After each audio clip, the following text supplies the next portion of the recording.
Welcome in, everyone, to another edition of Cloaks and Capes, the Second Chances. This is our Monday campaign that happens over at twitch.tv/Robbie_Landis, as well as twitch.tv/Ascali, if you'd like to check out over on Callie's stream as well. Before we get started, I want to put out a few thank yous here, the first of which goes out to Critical Role, whose amazing world, Exandria, we're using, specifically the Explorer's Guide to Wildemount, and also a thank you to Reliquary Records. All the music you hear in tonight's session is provided by them.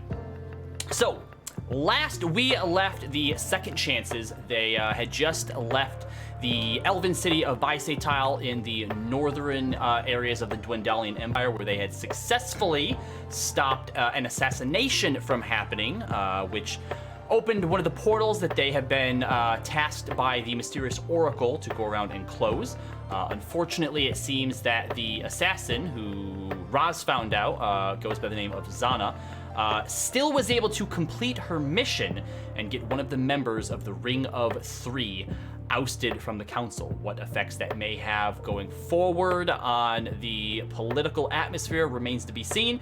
But as the Second Chances were leaving Bisatal, a familiar face, the blood hunter Katra, was brought in unconscious, and they were asked by Etrical, one of the captain of the Bisatal Guardian Force, to investigate the area around where she was discovered, as there was a family that lived out there. On their way there, they met with a human bard named Kalen, who traveled with them, someone that Maeve had met previously a few days in Odessalo. They were able to find the family's home, which unfortunately was ransacked and the family laid slain. But one of the members, the youngest, a boy, was still alive and with the werewolf known as Raven, who they believed to have been responsible for the attack, but it turns out that there were some monstrosities that she had tracked down, was able to save the boy, and together with the Second Chances and Kalen, they were able to fight off these monstrosities and seal a small crack that was reminiscent of the portals that had been opening, that they, again, have been tasked with closing. Following that skirmish, Kalen stayed with Raven to tend to the boy who she had afflicted with lycanthropy in order to save him from his wounds. And on their journey back to Rexentrim, they came across a old, elderly, odd merchant lady who offered them various trinkets and magic items, including a talking head that Leo purchased from her. Upon reaching Odessalo, they found out that the city was on lockdown because there's been a string of disappearances around the city that they were able to offer their help for. And that's where we're going to go ahead and pick up here, with the Second Chances making their way to the docks, which seem to be one of the main areas where a lot of these disappearances have been happening. So, with that, Second Chances, you are making your way to the docks. The floor is yours. Making our way. Oh no, are we going downtown? Yeah. So what do we see as we approach the docks? So, as you guys are heading towards the docks, you do have a bit of a walk from where you were after having just talked with a captain of the guard who definitely did not want to have much to do with you, but also wasn't going to turn down your aid. Yeah. That guy was a dick. Yeah, That guy was definitely a dick. Wait, what did he do? What? He told us to fuck off or he's going to throw us in jail. Yeah, he basically was Oh. like, all right, if you can solve this, cool, but stay out of my hair if you can't. Goodbye. Oh, okay. What is everyone's passive perception? 19. 16. 20. 18. Mine just has a picture of a garbage bag. Okay, cool. Maeve, Leo, and Leaf. As your group is heading towards the docks, just kind of, picking up on sort of general chatter and, villagers throughout the street, you start to pick up on the fact that these disappearances aren't just some sort of small thing that's happening. It does seem to have the entire town in a bit of a panic, hence why there was probably the lockdown. From some of these chatters, just overhearing, a bit of the conversations here and there, you get the sense that there are a lot of the citizens of Odessalo who believe that these disappearances are punishment from the lake spirit in the Erdlock. Since the new Starosta took over here about a year ago, and actually Leaf and Kieran, you found this out the last time you came through Odessalo, that leaving offerings and idol worship to the lake spirit has been heavily discouraged. And it seems that there is a sizable portion of the populace here that believes that this is some sort of retribution for not properly worshiping and giving gifts to the lake spirit. Well, just because whether it is or not, perhaps our person is trying to make it seem that way. It would certainly be a good enough cover. Or as an accident. So eventually you do make your way down to the docks, which being that this is not necessarily a port city, but I mean it is a fishing city. So the dock is pretty big at this point. Still in the morning, so you see a lot of boats still sort of docked, moored in, a few of them already out on the lake. What immediately draws your attention, though, is you see a man, a human, that is arguing with who you assume to probably be the dockmaster. You see a dwarf, big scraggly head and long beard, just matted, and looks like it hasn't really properly been tended to or cleaned. Who's trying to mostly ignore him and shout some of the things around there, but it seems like this human is attempting to harangue him for some form or another. And we're going to go ahead and get our guest in here now to describe what this human looks like. So guest, if you go ahead and pop on in. Is it Mia? Dice can't. He is here already. You guys have room for one more?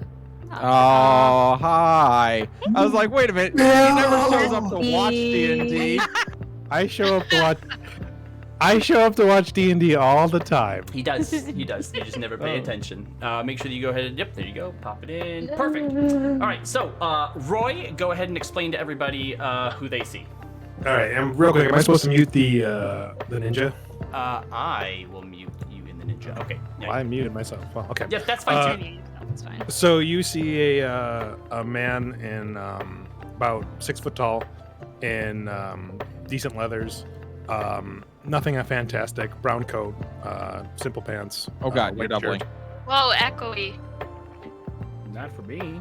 Mute him in Vadio. Yeah, I muted him and it stopped it on my end, but I muted myself in Roll20 as well. Ah, that would do it. That would, yeah. Yep. Yep, sorry.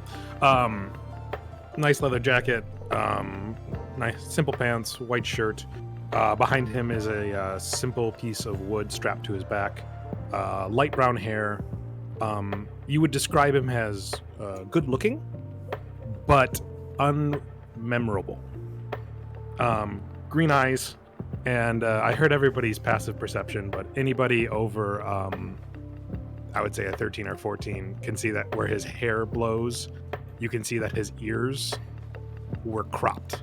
So he's not human, but they were cut to look human. Ooh. They were done a long time ago, though. All right. So as you approach, Roy, you are attempting to have a conversation with the dockmaster. Look, you were the last one here. It's your docks. I'm the last one here every day. That doesn't mean that I see everything that goes on. It's a big dock, and I've already talked to the authorities. So unless you have some sort of reason for being here or some reason that I should talk to you, I need you to piss off on my dock so I can get some work done. Yeah, I'd like to clear up all these disappearances. Well, go and look And for your where they dock are, is then. ground zero. Well, I don't know what to tell you, all right? Sometimes people go missing. It's a dangerous job being out on the waters. Maybe what the people are saying is true. Maybe the lake spirit is coming up out of there because we're not allowed to worship her, and she's dragging them down to the bottom. I don't know, but I don't have anything for you. You mind if I look around then? Knock yourself out. Well, I'd prefer to stay away, but of course. And you walk off in a huff. Hello. Rosalind glanced over at the rest of the group. Well, that guy seemed friendly. Which one? Yes. Good day. As Roy turns around, you can see that he has a beautiful 5 o'clock shadow. Think Harrison Ford. Okay? And he quickly looks at all of you. I know I think Harry Dresden. Harry Dresden, yeah, but I don't have the long hair. Oh, And, okay. and nothing's on fire. Aw, Not yet. Give it a Not minute. He turns around and sees you all and puts up a finger. Which one?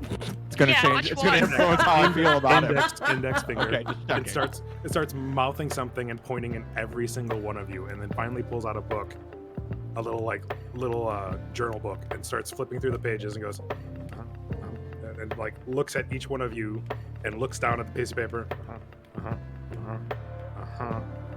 I need to speak with you all in private. Is that normal? What? Do you know us? I need your help. Fair enough. Okay. Well, yeah, You Well, are kind of- the adventuring group, correct? we are. Correct. As the hand-me-downs. The What? second No. chances. Second tries, right? Second tries. No, so it's actually the leftovers. Yeah. Leftovers. Okay. There's been some Yep. debate about it. You see him write something Yeah. down. All right. Leftovers. Check. All right. I need to speak with all of you over here now. Okay. Very well. And he walks off to an area that has less. people in it. There's like a little side alley, leading away from the dock, sort of between some of the shops and the buildings near the docks. That looks pretty private. Rosalind has a hand on her sword as she makes her way over. All right. So you're the hand-me-downs. Right. Sloppy seconds, sorry. The second chances. Let me just double. Goodness. What? Let me just tech real check, and he points at Maeve, elf with blonde hair. You can call me Maeve, please. Points at Hermia, elf with red hair. Sure. Points at Leo, elf with stupid hair. Green. Robot. And then Affirmative. looks and points at Roz and goes, and you must be more brawn than brains. Those were my descriptions. It's kind of rude. Who got these descriptions? Yeah. Who gave you that description? More bronze than brain. What the fuck's that supposed to mean? Yep, that's that. Check, and check. Okay, so you are the people. Yes, I don't think I got a description. What am I? I didn't. Who are you? Oh. Well, if you must ask. You might have heard of me, around, the Empire, carrying the card. Hmm? No. But you're not on my list, but that's fine. Maybe you can help anyways. I was hired by a mutual friend. Which one? Balthazar? He looks around for a minute and whispers, Dragonborn by the name of Balthazar. What? Interesting. Roz is like, okay, well, he's either an assassin. An assassin. You, again, This more one has a bad bronze than feeling about brain. this. You can hear that I can hear everything you're saying. To No, my face. Listen, I have no doubt that you can hear me, and I have no doubt that you can't do much about it. So, How about we No, he start did on- mention you guys were going to be helpful. I didn't expect to have such. we can be very helpful when properly motivated, I'll have you know. Yes. I'm just confused. Our How do you- mutual friend is in trouble. our mutual friend? Oh, Balthazar's in trouble. is he here? What happened? He is here in town, but I don't know where. So he could be He's targeted. one of the ones who went missing. Not one who went missing, getting blamed for those who went missing. Oh. Oh, he's in jail again? Not in jail, he's hiding out. I guess we kind of owe it to him to help him out. We did kind of get him intact for that werewolf. Yeah, we probably do owe him Werewolf? something. Yeah, there was a werewolf, and I'm surprised he didn't mention that one to you. It was I'm a not. very brief late night meeting in which I was passing through town, overheard everything. I met him once in Rexentrum. He was doing a show. It was quite entertaining. He could trust me, so he asked me to look into it. Wait, Tried I to have a his name. question. So you're You willing to usually clear interrupt his people? name after meeting him one time? Sorry, what? Do you just interrupt people? Is that what you do? Yes. Okay, good to know. He puts a note in there. Red hair interrupts. also, if you liked Interesting. Balthazar's show, I understand he learned most of his tricks from Kieran here. Oh, did he? I think so. Yeah. Okay, hold on. Let's business first, entertainment later. To answer your question, it's how he does his shows. He doesn't do it for fame. He does it for kids. It's noble. Look, you guys know Balthazar. I know Balthazar. He's kind of an asshole. He's a bit. This is for the kids, yeah. Okay. He does it for the kids, and it's a bit noble. And you know what? Somebody who's that noble deserves to be helped. So you're a weird fan? No, I'm a cleaner. Oh. I clean up messes. This Ah. happens to be a mess. You're a janitor. What can we Oh, call so you? You're Call not me even Lord. his friend, you're hired. I'm doing it pro bono. Uh-oh. You are very kind. Like I said, touches the heartstrings. All But he right, said you guys might need motivation. He said he'd be willing to pay you a negotiating price starting at 150 up to 200 if you do a good job. Again, he's kind of a jerk. Wait, each or like just all of us? He's a traveling illusionist, as he puts it. He's a street magician. Do you really think he has Hmm. 2, 4, 6, 8, 1,000 gold? Kieran You're right, does, I because kinda- you're yeah. awesome. Who does? All right. Kieran does. All right. I think we have a common thing here. Let's not maybe push away our goodwill. Oh, We know that Balthazar has been being blamed for the disappearances, and we're trying to find the truth of the disappearances. Yes? yeah, we're trying to solve it anyway, I suppose. Yeah. So, That it's him specifically. Like, what was the situation here? Well, let's see. From what I could gather and what he told me was that he was doing a show up at, and he opens up his notebook and starts going through it, Noble's house, the Tiller Maids. They was doing their child's 5th birthday, and he made their uncle disappear. And then he And- never reappeared. You Oof. sure this is the same one at a noble's house? Are you sure? Normally it's like, on the street, at a bar, Again, maybe a small, festival. small town, child's Mhm. 5th birthday, dragonborn in a cheap tuxedo doing tricks. So he made No, someone I guess disappear, that's and that fair. person didn't Never. return. Reappeared, and then Has he started been- getting blamed for everything else. so there's no other disappearances he's been connected to, just that one? Well, enough people have started to question is it the goddess of the lake, or is it this magician who comes wandering in town known for making people disappear? Hmm. I suppose that's fair. Okay. Well, at least it's a Can we go lead. see him? Can we go see him? I just want to check up on him. I don't Make sure know he's where okay. he is. I know he's hiding pretty low though.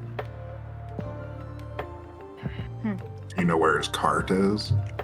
In the middle of town, being held by the guards. Yeah, Well, that makes sense, yeah. that'd make that hard. All right. So it sounds like we have 2 places to check out. The Tiller Mates, and we need to check out Maids. the Maids. Maids. Tiller Maids, I'm sorry. Yep. Tiller Maids, Look, yeah. have you dealt with nobles before? You really don't want to mess up their names. She gives you a look. Not really. No, I haven't. Again, We your were kind of descriptions- poor. All of your descriptions are living up to. But what he says. yeah, I mean, you were, but you also would have probably been schooled in proper noble etiquette by your Andrea. Andrea was only allowed to babysit me the one time. Is that It proper? was a one-time thing. Okay, Well, Hermia's good with nobles, right? that's fair. All right. Hermia? Yes. Which one's Hermia? The red-haired. Elf with red hair. Yes. Writes down, crosses out elf with red hair. Hermia. So our name's like right here, right now. Like I feel like that's a little weird that you're just like. Look, you Okay, guys. pink one or I introduced myself. You guys Yeah. clearly don't have manners because you didn't introduce yourself. I'm going off of descriptions that are quite rude, off of a rather disheveled street magician who travels around for 5th grade birthday parties. If you're into how ridiculous this statement is, I am too, and let's move on. I Now, do did you say wanna- hi, my name's Leo. I said my Green name. hair, leaf. Leo. Sorry. Leo. Sorry. Yeah. Sorry. Robot Leaf. Robot. Dumb one, Rosalind. Hey! Is that with a Z or an S? Rosalind with an S. Thank you. Okay. I Um, think you're done, Maeve. Roz. Maeve, Maeve, blonde. blonde, and Here then is Kieran the card you mentioned, That's me. who apparently Balthazar learned all of his tricks from, Correct. I would like you to repeat Absolutely. that to him at some point. of course. Okay. And Yeah. makes note to client to tell him his teacher did an amazing job. All right. Oh boy. Let's. Okay, so we have we need to check out the tiller mates, and we need to check out the docks down here. Well, good So look on the docks, as you probably overheard. The dock owner is kind of well, a jerk. we can still investigate though. One moment. Roy, we were unable to gather even the names of all the disappeared people. Do you have those names besides the tiller maids? I have You the do. Tillermaid's name. His name is Lester Tillermaid. The rest, they're being pretty kept close to by the guard, and I am not working with the guard because they try to shut me down any second I get. same. I don't Indeed. know how that feels. Yeah. Well, that's Besides, gonna they make wouldn't like my profession. your profession. Fixer. Are you like a bounty hunter? I'm a cleaner. That's right, janitor. So cool. Okay. Well, we have one name then. So. And we also know that someone was disappeared by the docks, but we don't Yep. know who. There's a couple people have disappeared by the docks. Balthazar mentioned that his disappearance trick was supposed to drop him off at the docks. But then after Do a we few know what moments, he was time supposed to they've return. disappeared? What time was the party, Robbie? 3 o'clock Party in the would have been in the afternoon, yeah. Around lunch. You know, kid's birthday party. So high President's Day. noon. Not high noon. It gets too hot out. Kids get sweaty. You ever dealt with sweaty kids before? No. It's Yeah. not pleasant. So the docks is pretty much. So we now do have proof that's pretty much all the docks that where they get disappeared at. Mm-hmm. Okay. Well, Well, except for the one that went missing at the kid's birthday party. but the trick was supposed to have him end up at the docks. Ah, that's fair. So I have an idea. You gotta go What? swimming. Well, not all of us. Leaf, do you have something that you can swim with? Go check the Oh my bottom god, of the I actually do! What? Okay. I have a breathing bubble. Really, what now? Uh, Breathing bubble. Oh, Magic. Okay. Leaf, can you do a fish transformation too? Affirmative. Okay. Well, we have two people, I guess, that can search the waters. So, all right. Kieran, Leaf, Hermia, Roy. You four can search the shoreline and the waters around here and try to figure out what's going on. Me, Leo, and Maeve will go up towards the tiller maids and see if we can't find anything out.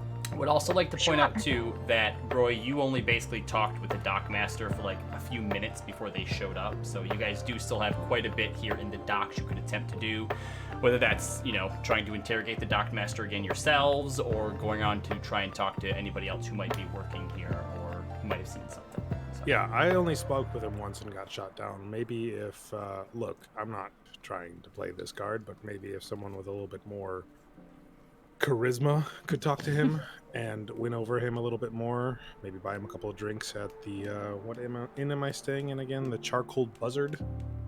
Say no more. Say no more. Yeah. Maybe sweeten the deal, get some information on us, and your two water-breathing friends could do some investigating, and the rest of us could look around, look for clues. Makes sense. Mm-hmm. We could split up. I'll take the dog. What? Dog. We'll find the kitchen. If only we could run through a couple of doors. Scooby-Doo. Okay, got him. Where are you? Listen, we have a Drake. We don't have a dog, though. Yeah, we do have a Trogdor. No. Not that's not the game. Trogdor. We have a Luster. You have a Drake. Yes, I have a Drake. But he stays with me. Looks around in the sky. No, he is still somewhat small. I let him kind of come out and then go to his medium size. Oh. And he goes down and like a dog puts his hand out for him. Drake Buster comes out. sniffs his hand. Gives it a tentative lick, and is And then- disappointed there's no treats. Scratches the under You of his you chin. actually watch as Lester begins to nuzzle against Roy's hand. Oh, He's cute. he seems to like you well enough. I'm pretty. Then he's trustworthy. Indeed. You have a weird standard. Lester's been a pretty decent judge of character so far. Yeah, I trust Lester with my life. All right. So I don't want to tell your group what to do. Whoever your leader is, divide them up and. It's me. We have our divisions. Insight check. Kieran, Go for Kieran, it! Kieran, you're the leader No. of Doc Team. Really, No, Ross? Kieran just started laughing as soon as he said Okay. it. couldn't even 7. couldn't even get Oh, it okay, out. Well, then Maybe- you lead the way. Maybe I should stay here. Is the water dirty? It's a lake. It's All always right, dirty. so you have Hermia, Leaf, Kieran, Roy. Kieran, and Roy in a team, and then Leo, Roslyn, and Maeve in a team. Yeah. Wait, hold on. You guys are putting the 2 water leaders together, and then me and Kieran. Yeah. And This me. is a terrible plan. You're one of the All water right, breathers. You have to stay. So you have Roslyn, Maeve, and Leo. You were all gonna go to the Tiller Maid's house. Yeah. All right, so you Yep, get that's fine. directions from Roy. It's actually not that far, and from where you are, it kind of walks out on the docks and points down a way. And where the docks end, about another 200 yards or so, you see a huge stone wall that's basically kind of separating their land from where the docks are and giving them their own sort of beachfront property, Right. essentially. Pretty So nice. as you all are heading in that direction, Kieran, Hermia, Leaf, and Roy, what would you like to do here at the docks? I have a quick question. Okay. What time of day have people been disappearing from the docks? You do not know that. All you know is that this man at the birthday party disappeared somewhere before noon. But what about the other people? You don't know yet. You'll have to ask around. Oh. Okay. So, your choices here, obviously you can go and try and talk to the dockmaster again, or you can attempt to look around and see if there's somebody else around the docks that might have information that you could glean from them. So, Roy, what exactly did you say to the Dockmaster? What was your approach? I asked him questions about the missing people coming around his dock, and he seemed to Now- shut down right away. Did you approach him in the same way that you approached us? You mean charming and nice? Yeah. Incorrect. No, that explains it. Yep. Wait, what was that? Incorrect. Nothing. Incorrect, robot? Incorrect. Hold on. You were very Sorry. rude. This was rude? I'm sorry. I'll try it. Can I look around and see, like, if I see, like, not like a seasoned, like, worker, but, like, maybe, like, someone who just, like, got their first job, like, still young and bright-eyed, why don't like, you dockhand. go ahead and make a perception check. Got it.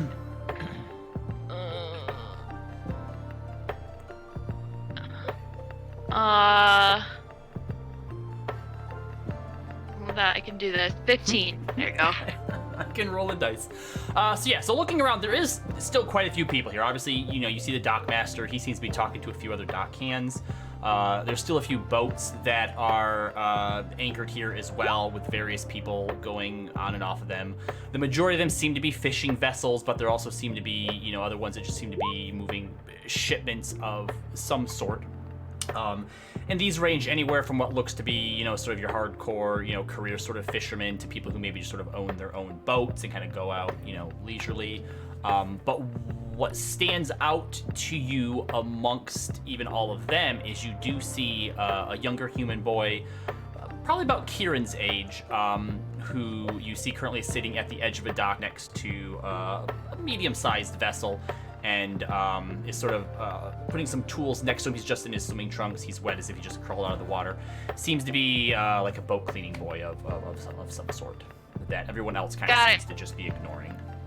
I'm gonna tug on Kieran's sleeve and went over to the boy. Like, that's who we need to talk to. Yes, send Kieran to talk to him. Well, no, we're gonna go together. Okay. Yeah, let me, how do I start doing, like, breathing exercises that, like, actors do or whatever, or singers Do do. tongue whatever. twisters. Yeah. Show up with like a trick. A trick. Yeah, Now, should I like be myself or like turn be into something? his dead parents or something. No, No. like make like stuff float around or something. Here, now this We is all the float time. down here. Yeah, let me just, I'm gonna, 1 second. I'm gonna change my shift weave into, like, rags or something like that. Okay. And then, Without realizing, are there, like, I lean to Leaf and go, does her clothes normally do that? Affirmative. Oh. Fair enough. Query: why were you not given information about the card? Again, the information I was given was that you guys would be helpful, you're being helpful, and the descriptions. That's about it. Interesting. I mean, you were a dead giveaway to figure out if this was the right group. I mean, you don't see you often. This one is unique, apparently. Yes, really unique. You don't see someone made of metal. I mean, unless it's a suit of armor, but still. Tink tink. Tink tink. All right, Kieran, let's go. ooh, I'm in the zone. Let's do this. Okay. You seem like So intelligent ones. Is this wise? Kieran and Hermia are approaching the boy on the dock. Yeah.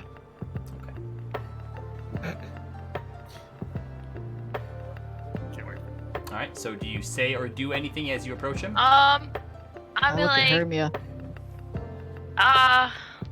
just kind of like casually, like, you know, walking over. Hey, Ah! Oh. Hi. hi. Can I help you? No, just new in town. This is my other Kieran. You. Hi. Kieran and Call me Hermie. Hermie. Kieran and Hermie. Can I help you? Well, Do you have a boat you want me to clean? no. But we heard some scary stuff when we came into town, and I don't know if I believe it or what's going on. If I should be scared. Have Oh, you you heard mean like anything all about? the people going missing? Yeah. Have you Yeah. heard anything about that? Yeah, that happened. You should probably be scared. What? Yeah. Do you know, like, they disappear from here? Just I mean, pop? I like mean, out of thin air? I mean, I don't know. A few people have. My friend Wyatt and his dad. Although their boat was like found capsized, so you know they probably just drowned or something. Bubbles also hasn't been around in a while, so I mean he might have got taken too. Bubbles. Oh, he was this dog that you know lived on the docks that I hung out with. He's Oh, been the gone dog? for about a week. Yeah. Oh, there was So- also not just at the dock. I heard there was this group of kids, like some rich kids or whatever, like to have parties on like the beach or whatever. Like I don't know, half a mile up that way. And he kind of points to the north. I heard that they had like a party or whatever, and like two of them went missing during that. So. Do people like disappear during the day or at night or? I mean, I guess the parties happen at nighttime, but like, you know, Wyatt and his dad, they usually go out pretty early in the morning, but you know, their boat was found later in the night, so I guess I don't know when it happened or if it's even connected, but yeah, you know, a lot of people think that it's the lake spirit because we're not, you know. What do you think it is? I don't know, probably monsters. Could be the lake spirit, I don't know. Lake spirit ain't gonna get me, I'd give it a silver a day. Well, that's good Yeah. that you're safe. So, do you know if like the people who disappeared, they didn't do that? They didn't give a silver a day?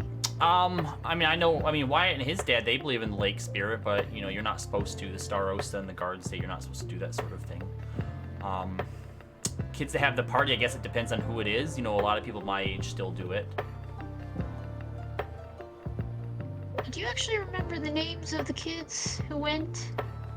No, I Listen. don't get invited to parties like that. Aw, I don't either. I don't believe you. You wear fancy clothes. You could probably pay people to invite you to the parties. Yeah. That's not true. I just get sent to my room. Yeah, but you have like your servant that follows you around and everything. And points to Kieran. No, Servant? don't. This is my brother. Why are you wearing fancy clothes and he's in rags?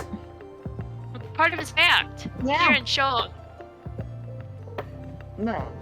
Do you want to see a card trick? I pull up my. Okay.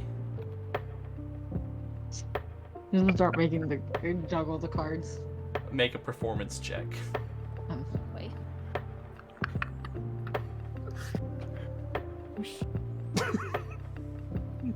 that's 21.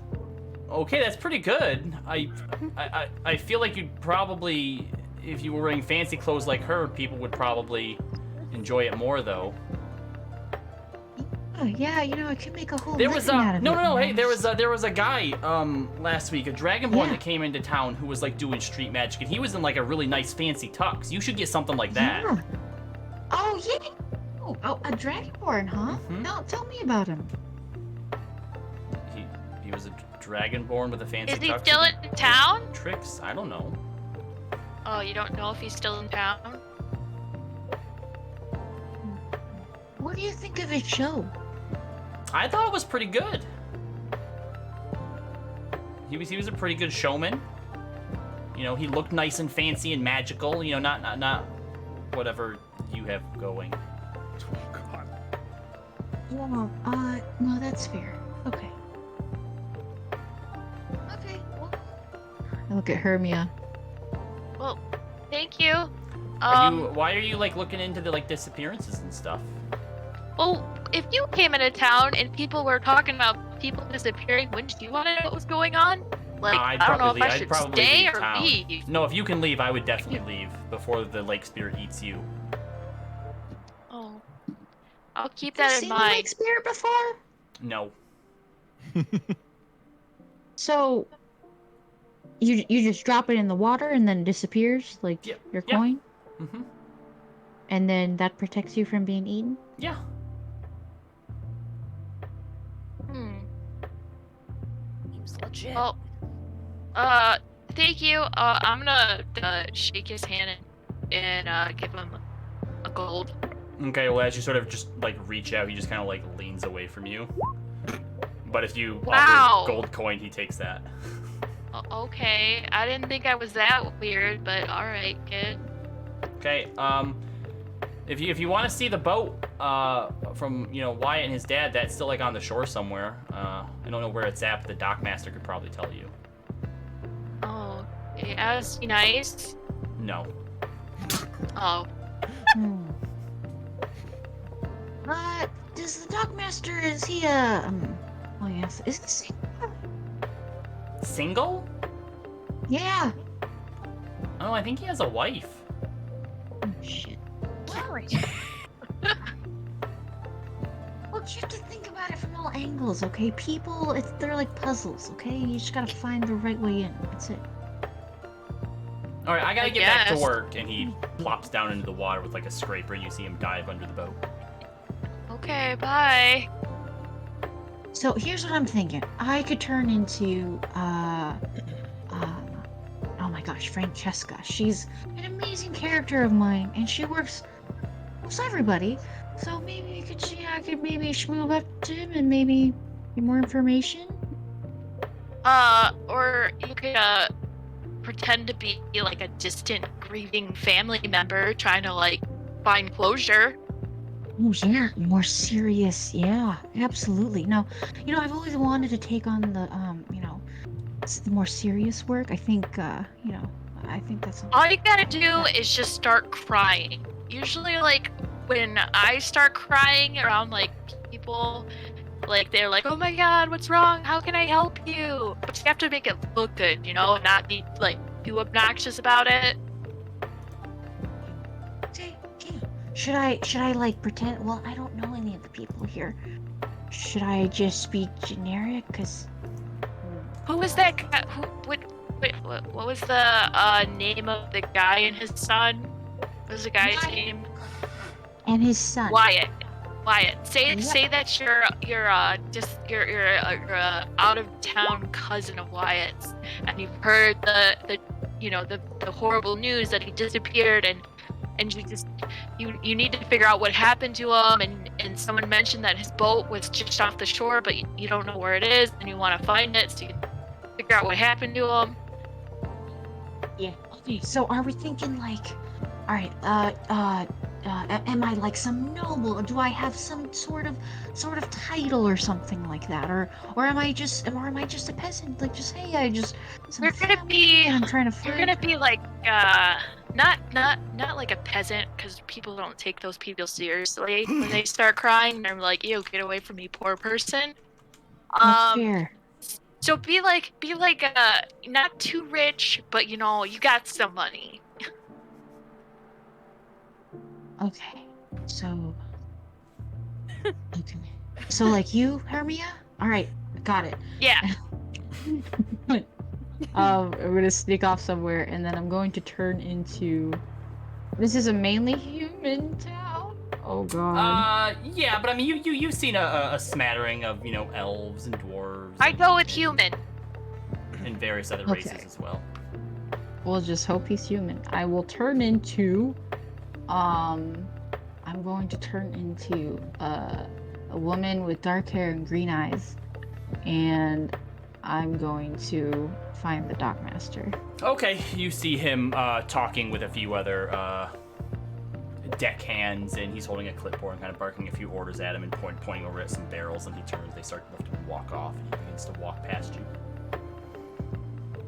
I pull out a handkerchief that I have and just like start like fumbling with it in my hands, and I present myself very teary-eyed and say, Hello, I'm so sorry to bother you. Excuse me. What can I help you with, miss? I'm so sorry. I know you're very busy. I just I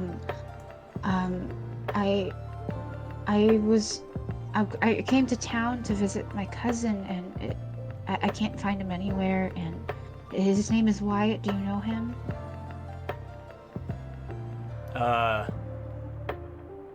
Seaborn? Wyatt Seaborn? Yeah. Oh. Well, I don't know why you came to the docks first instead of his house. His mother could have told you the news, I'm afraid. Look, there ain't no way to sugarcoat this, so, Wyatt and his dad, Ricard, died, last week, out on the river. Their boat capsized for some reason, their bodies were never found, so my condolences. He goes to walk away.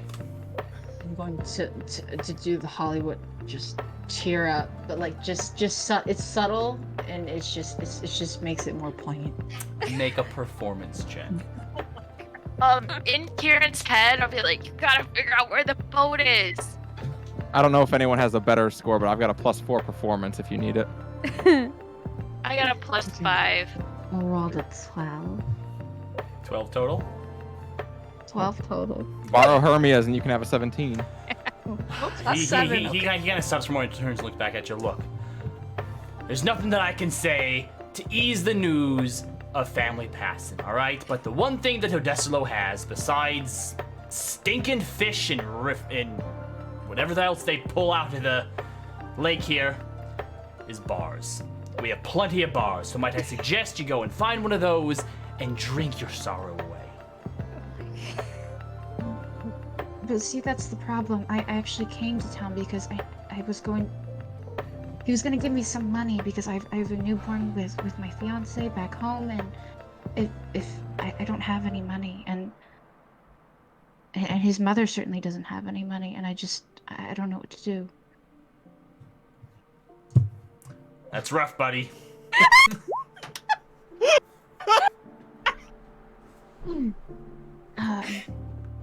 Well, I don't want to take any more time from you at all. It's just That's good, because I don't have much left to give. Well, do you know if there was is there a grave site for him, or his boat? Is it still like? Was Sure, they put up claimed? a gravestone somewhere. There's a cemetery over near the side of town. The wife would know that, but if you want to visit the wreckage of the boat, just follow about half a day's walk down the southern edge of the airlock. It's you can't miss it. No one's went to try and remove it or do anything, although salvagers may have found it by this point. I don't know, but lady, honestly, sorry for your loss, but I have a dock to run. Thank you. Have a good day. And I turn around to Hermia and I'm just like, Well, it could have gone better, but at least we got the information. That's all that matters.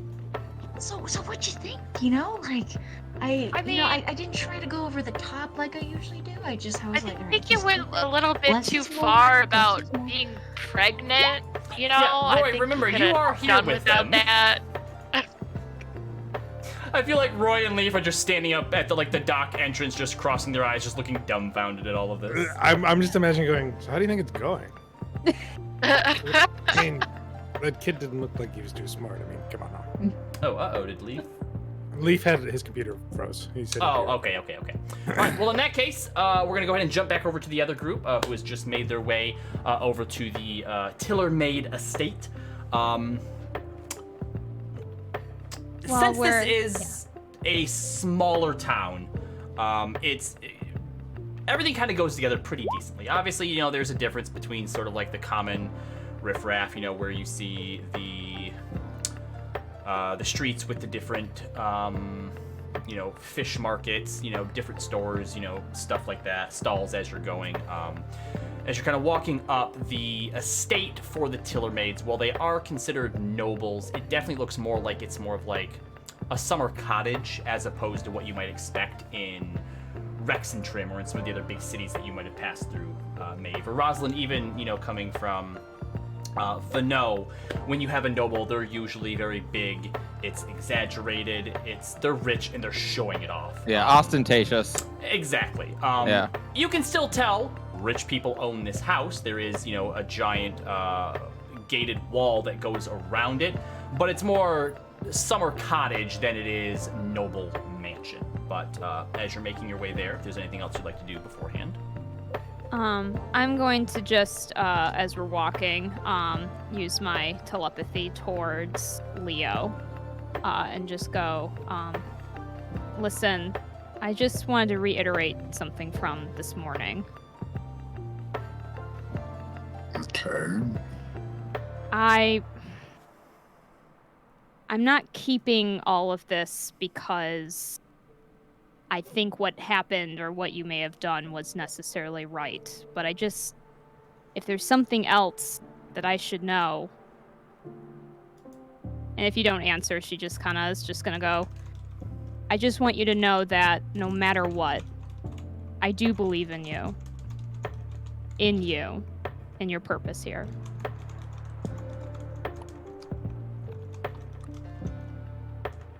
You'll find out soon enough. She'll kind of just frown at that, but nod and motion for everyone to keep going. All right. So as you walk up to the front of the estate, one of you knocks on the door, and eventually it opens up, and you see an older, elderly elven gentleman. Looks to be a butler of some sort. Basically, opens it up. May I help you? Hello, we're working with the city guard investigating the disappearances. Oh, good. One moment, please. I will go and get the Mr. and Mrs. of the house, please. Go ahead, step in, but watch your feet and don't touch anything. And he walks off. Of course. Rosalind glances back. This is gonna be fun. Just please At don't least we touch don't him. have Kieran. Yeah, That is true. That is true. That is true. Part of me had a sinking feeling about what I may have left behind, but you're right. Well, at least they're near water, which I realize does not make this better. A few moments later, who appears to be the missus of the house, it comes back with the butler in tow. She is wearing an evening dress with sort of like longer sleeves on it, as it can get a little bit chilly off the coast of the Ergolock here. Human woman, blonde hair up in a tight bun with all sorts of like, braided patterns and jewels and whatnot into it. She's wearing pearls around her neck. She has various different types of gems on bracelets and rings as well as she comes out. So you were sent by the Crown's Guard. I assume an arrest has finally been made of that awful Dragonborn. Have you found the whereabouts of, hopefully not my late brother-in-law? Well, we're still searching for the Dragonborn. In the meanwhile, we are asking some questions around following up on some leads. Again, more follow-up questions. I believe the last time the Crown's Guard were here, I made sure this time that they took notes extensively, so perhaps you could just go and read those. You can stop interrupting my time and taking my day away from me. Okay. Well, as the Crown's Guard has seen fit to increase the number of hands and eyes on this case, as it is such an important one to the city. Make a persuasion. I think you have the highest persuasion here. Maybe. First roll with the new dice. What's it gonna look like? Oh, God. All right. 12 plus 7 is 19. Nice. There we go. Okay, that seems to have placated her a bit, so... Fine. And she goes and takes a seat within this sort of waiting area just inside the door. There's a few sort of benches and chairs kind of sat around. She goes ahead and sits down at one of them, crosses her legs, and pulls a nail file out and begins sort of filing nails. Go ahead, then. What can I tell Rosalind? you that hasn't already been said? A look comes across Rosalind's face of, what would Aunt Des do? Okay. Oh no, that's a bad plan. Get into character. Well, allow me to, first of all, just say that, if you'll excuse me, it is no surprise to me that, unfortunately, someone in your family was targeted. The beauty of this estate is quite fetching. Thank you. All right, so we are currently investigating some disturbances down at the docks, and we think that your brother-in-law, was it? Yes, Lester. You think you're... my husband's younger brother. You believe that this Dragonborn, this trickster magician, whatever it was that he called himself, is behind all of the disappearances that have been happening in the city? My current working theory is actually the Dragonborn is something of an odd coincidence. I believe that his So his Lester's act- disappearance isn't connected to that, then? We don't know yet, but I think his vanishing here put him in a bad position there. I don't understand. So many of the disappearances in town have happened down at the docks, and as this Dragonborn was attempting to vanish your brother-in-law as part of the act, he hid down by the docks. We believe that's where he was taken. Taken by what or whom? Well, that is what we are, as of yet, working on. Did your brother-in-law have any enemies? I mean, we're the Tillermaids here in Odessalo, so there are many that covet what it is that we have that they cannot, but I don't know why they would. Jealousy is a powerful motivator. Lester over myself or my husband, or... Lester was a bit of a drinker and a gambler. The Dockmaster Seabeard, I think they call him. Dreadful nickname. I think that he's had a few nights of Three Dragon Ante with him and some of the other dock workers, so perhaps you could look into that. You think the Dragonborn might be working with them in an attempt to extort what my brother-in-law owes them?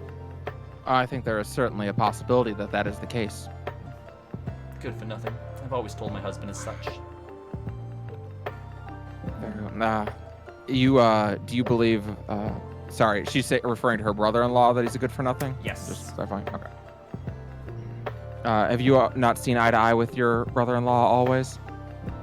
No, he's a leech. I mean, he's family or whatever, but he does. I know how that worked- is.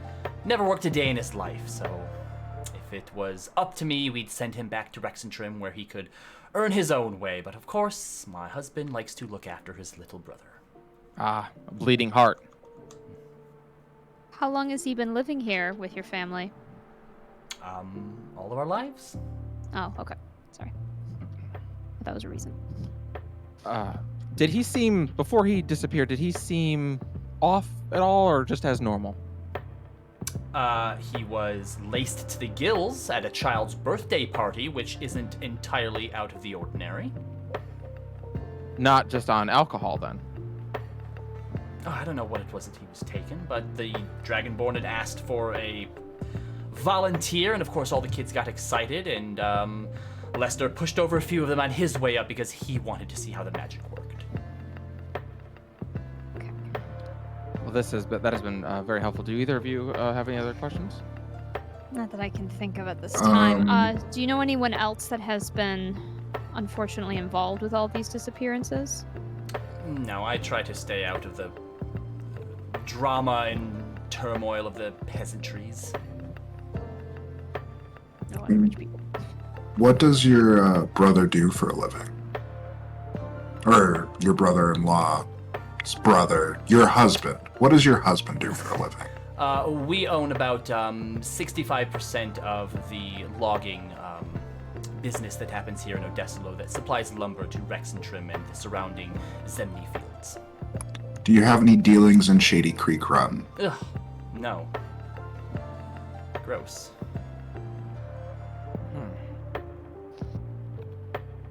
Very well, then. Do you mind if we have a look around where the disappearance act happened? Yes, was it in the yard or inside? Luis, if you could please show them around back to where the magician had set things up, and please don't take them through the house. Do go around through the side gate. Thank you. She stands up. If there's any other questions you have, Luis will be happy to try and answer them for you. Otherwise, perhaps go back to your contacts at the guards to read the several notes that they took. You've been an absolute delight. Thank you. I'm aware. And she walks back into the house as the butler opens the door. Shall we? After she disappears, Rosalind makes a motion of "Hua!" Well, that wasn't too bad. Now, my concern is that there isn't really much Do you need a bucket, madame? You wouldn't be the first. She pays you well. She gives him a smile. Please, this way. Thank you. It leads you back out front, around the back, through a gate, and into a very wide, expansive backyard, and takes you down towards the beach area. On one end, the northern end, away from the docks, the stone wall basically goes right down and pretty much into the water. But on the southern side, the stone wall ends about 5 yards from the water's edge, and you could actually walk from their beach down to the docks.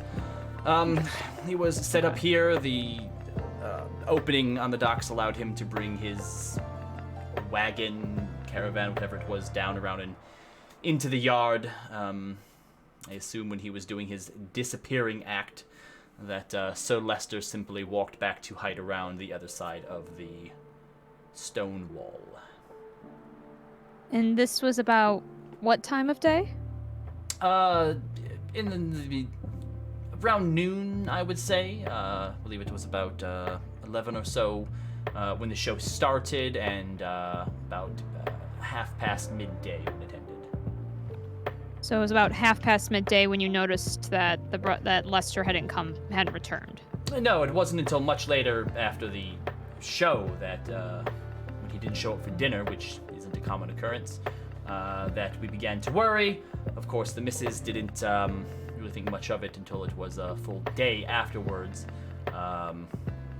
He had missed his weekly stipend from the mister of the house. Rosalind glances at the other two. Well, if I were looking to disappear and murder someone, I don't think I would make them the volunteer of my act. Certainly not.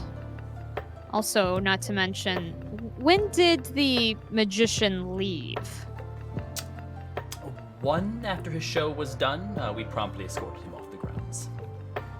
So after 1 p.m., Lester's still missing. He leaves. Street and- performers of his type tend to have sticky fingers. Of course. Was there anything else missing? Not that we're aware of. He wasn't allowed into the house, so common there. Interesting. Well, we'll just look around and then show ourselves out back to the docks, if that's fine with you. Of course. You watch as he takes about 10 paces back towards the house, then turns around and just stands there watching. Fair enough. Fair enough. This is. Can I do like an investigation check to look around? Yeah, go ahead. Both of you go ahead and do an investigation check. Does anyone have a better investigation roll than me that I can borrow? No, I only get +1. I just get advantage. No.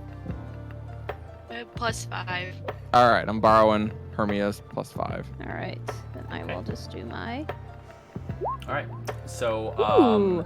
as the two of you begin to look around, Rosalind, you and Hermia share this odd moment. Hermia, you're actually in the midst of watching Kieran talk to the dock guard when suddenly it's like your attention is split and you're seeing through Roz's eyes. And I rolled a 3 to make 8, so okay, I rolled 19. great. You're seeing through Roz's eyes, and at the same time, your memory's starting to flash back to when you used to go through your parents' stuff when they were out trying to find whatever it was that you could, whether it was some jewelry of your mother's to wear or some of your father's swords or daggers to play with your brother, which they often had to hide for that very moment. But you're still getting used to this weird shared consciousness, that this ability to borrow each other's expertise, and it kind of throws you a little bit, Roz. And there isn't a whole lot that you're able to really glean as you're taking a look along the shoreline, looking to see if there's maybe tracks or something, but it's been so long, the tides came in and out at this point, a lot of it's been washed away. You, Maeve, however, walking up and down the inside and the outside of the wall, do find a signet ring. You see the glimmer just off of some of the light coming down from what is about the midday sun now, and notice that on the ring is a similar engraving of 2 axes with a full tree behind it. Similar engraving that you saw on the front door of the Tillermaid's estate, and recognize it to probably be their signet. Hey, I found something. what did you get? She'll show the signet ring. Looks like the guards didn't see this. Hmm. I don't know if you would necessarily leave home without this. Where exactly did you find it? I point to. It was near the wall, you said? Yeah, near the wall, about maybe 5 paces from where the sand of the beach begins and the grass ends. I point to that.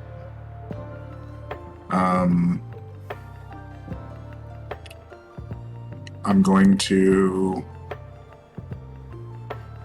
follow up the wall into the grass to see if there's anything else. Do an investigation check of my own if I can. No, well, no need to do a roll. Taking a look around, there isn't a whole lot else that you see. I go back and walk up to the butler. Where exactly is your logging facilities? Oh, that's on the far side of the town, near the forest. Well, I would understand it would be near a forest. I just want to know where the buildings are. Thank you.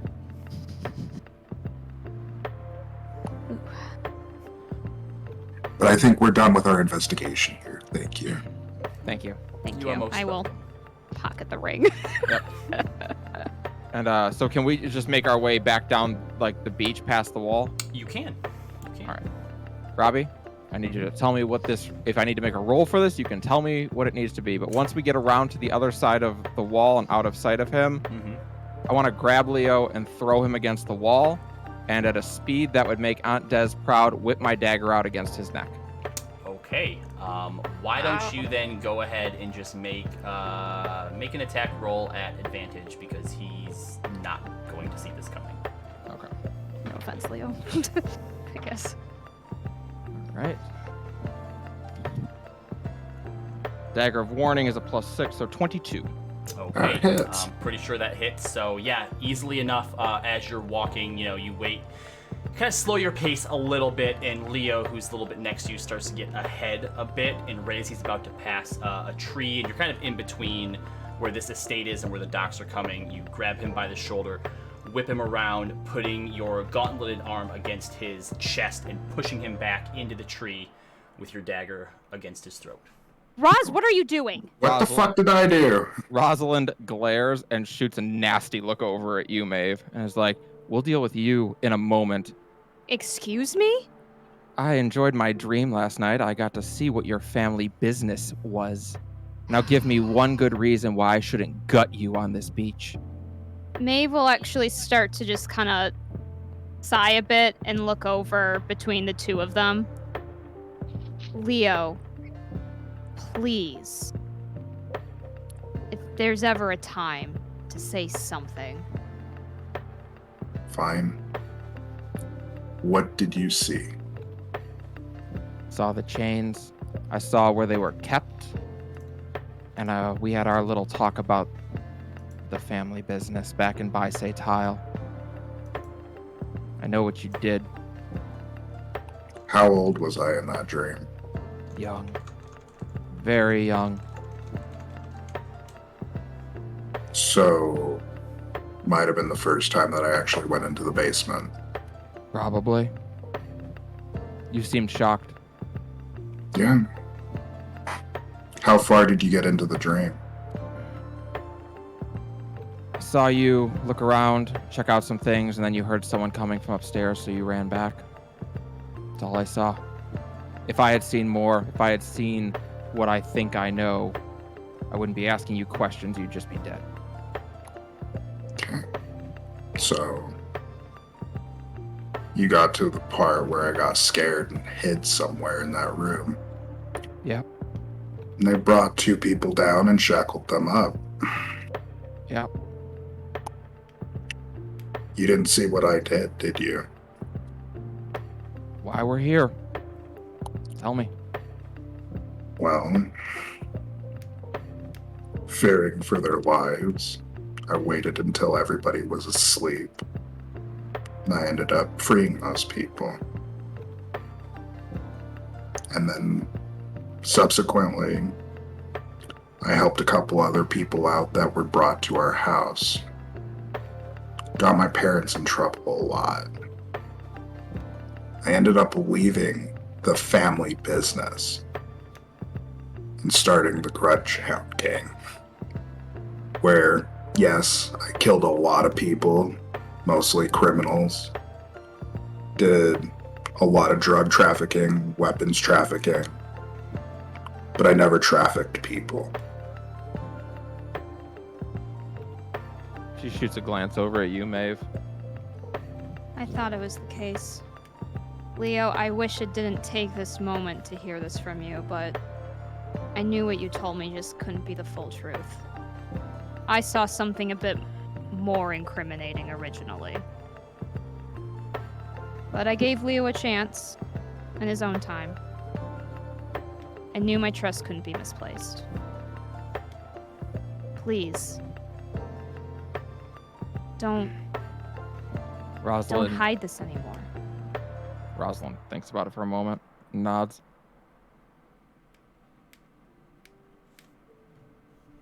I was never under any illusion that you led a good, clean life.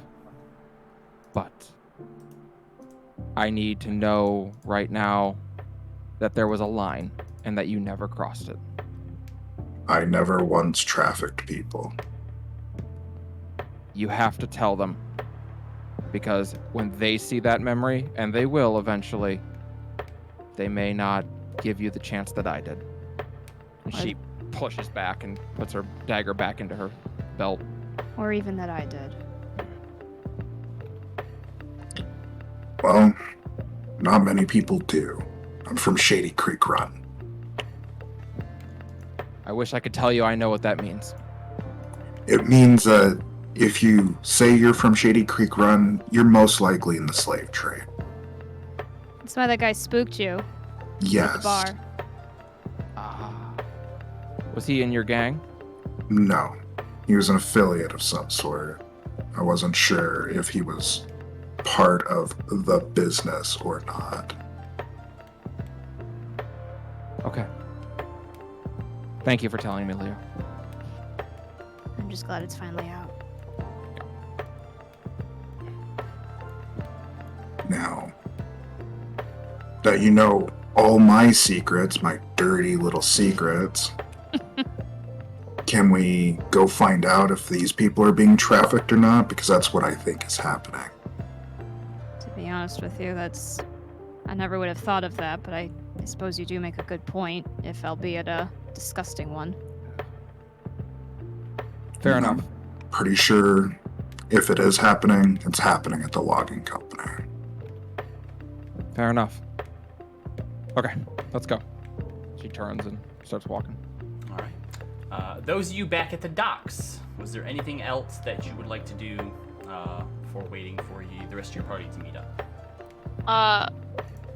I'll mention like the boat that's like down the way. And that there doesn't seem to be any correlation between whether or not they gave tithings to the lake spirit. So, of the ones that you know, Ricard and his son Wyatt, according to the boat cleaning kid, they did give tithings.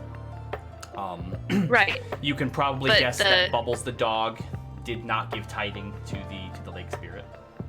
Right, exactly. So there was no correlation between whether or not they gave tithings, like that Not from was the related to their limited disappearance. Yeah, not from the Yeah. limited evidence that you have. Right.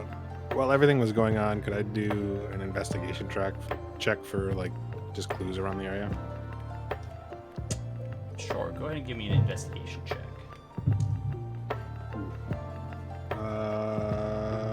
14.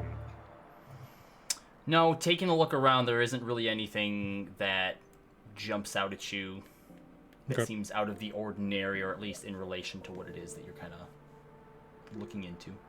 Okay. But as you kind of take a look around a little bit more, eventually Roslyn, Maeve, and Leo come up the docks from the direction of the Tillermates estate. Well, you'll never guess how pleasant they were. They were very Right. excited to see us. Like every other I noble, could- willing to turn their noses up and not care about you? Yeah, their noses Or were their perpetually up. brother-in-law. Yeah. Yes, the victim was not exactly well loved by his sister-in-law, I would say. The only thing we really gathered is that he was likely inebriated, definitely wanted to be part of the magic trick. And then what seemed to be strange to me, I don't know if it was strange to all of you, but then, our good friend was just kind of hustled away, and they never ended up looking for the disappearing man until he was gone for a day, it seemed like. We also learned that he had a bit of a gambling habit and liked to actually play with the dockmaster down here. So there's a connection there. Also, we found this. If he was in for some money, maybe that would explain his missing. Fine, they show up the signet ring. Ah, yes. Doesn't explain the other disappearances though. Doesn't. Who are exactly yeah, we the took other a dog. Yeah. What? How many people have been missing They total? took a dog called Bubbles. So a dog is missing. That's And scary. a fisherman and his son are missing. We know where their boat wreckage is. Like they don't have there was no bodies found, but like their boat washed up on shore. It looked like it capsized, How? and they're just gone. And then there's like some party that some rich kids had on a beach. Were they rich or were they just That's where we kids? just came from. Yeah, that's no, what. So, Yeah. so those were different. The birthday party that Balthazar was at was just like a birthday party for like a 5th grader. the boat cleaning kid told Kieran and Hermia of a late night party that like rich teenagers would have further up the shoreline. Got it. And someone went missing from that? 2 people, yep. 2 people.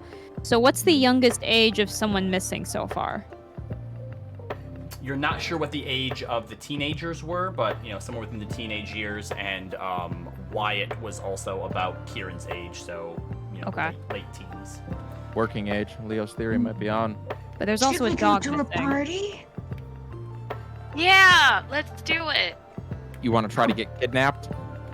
Yeah.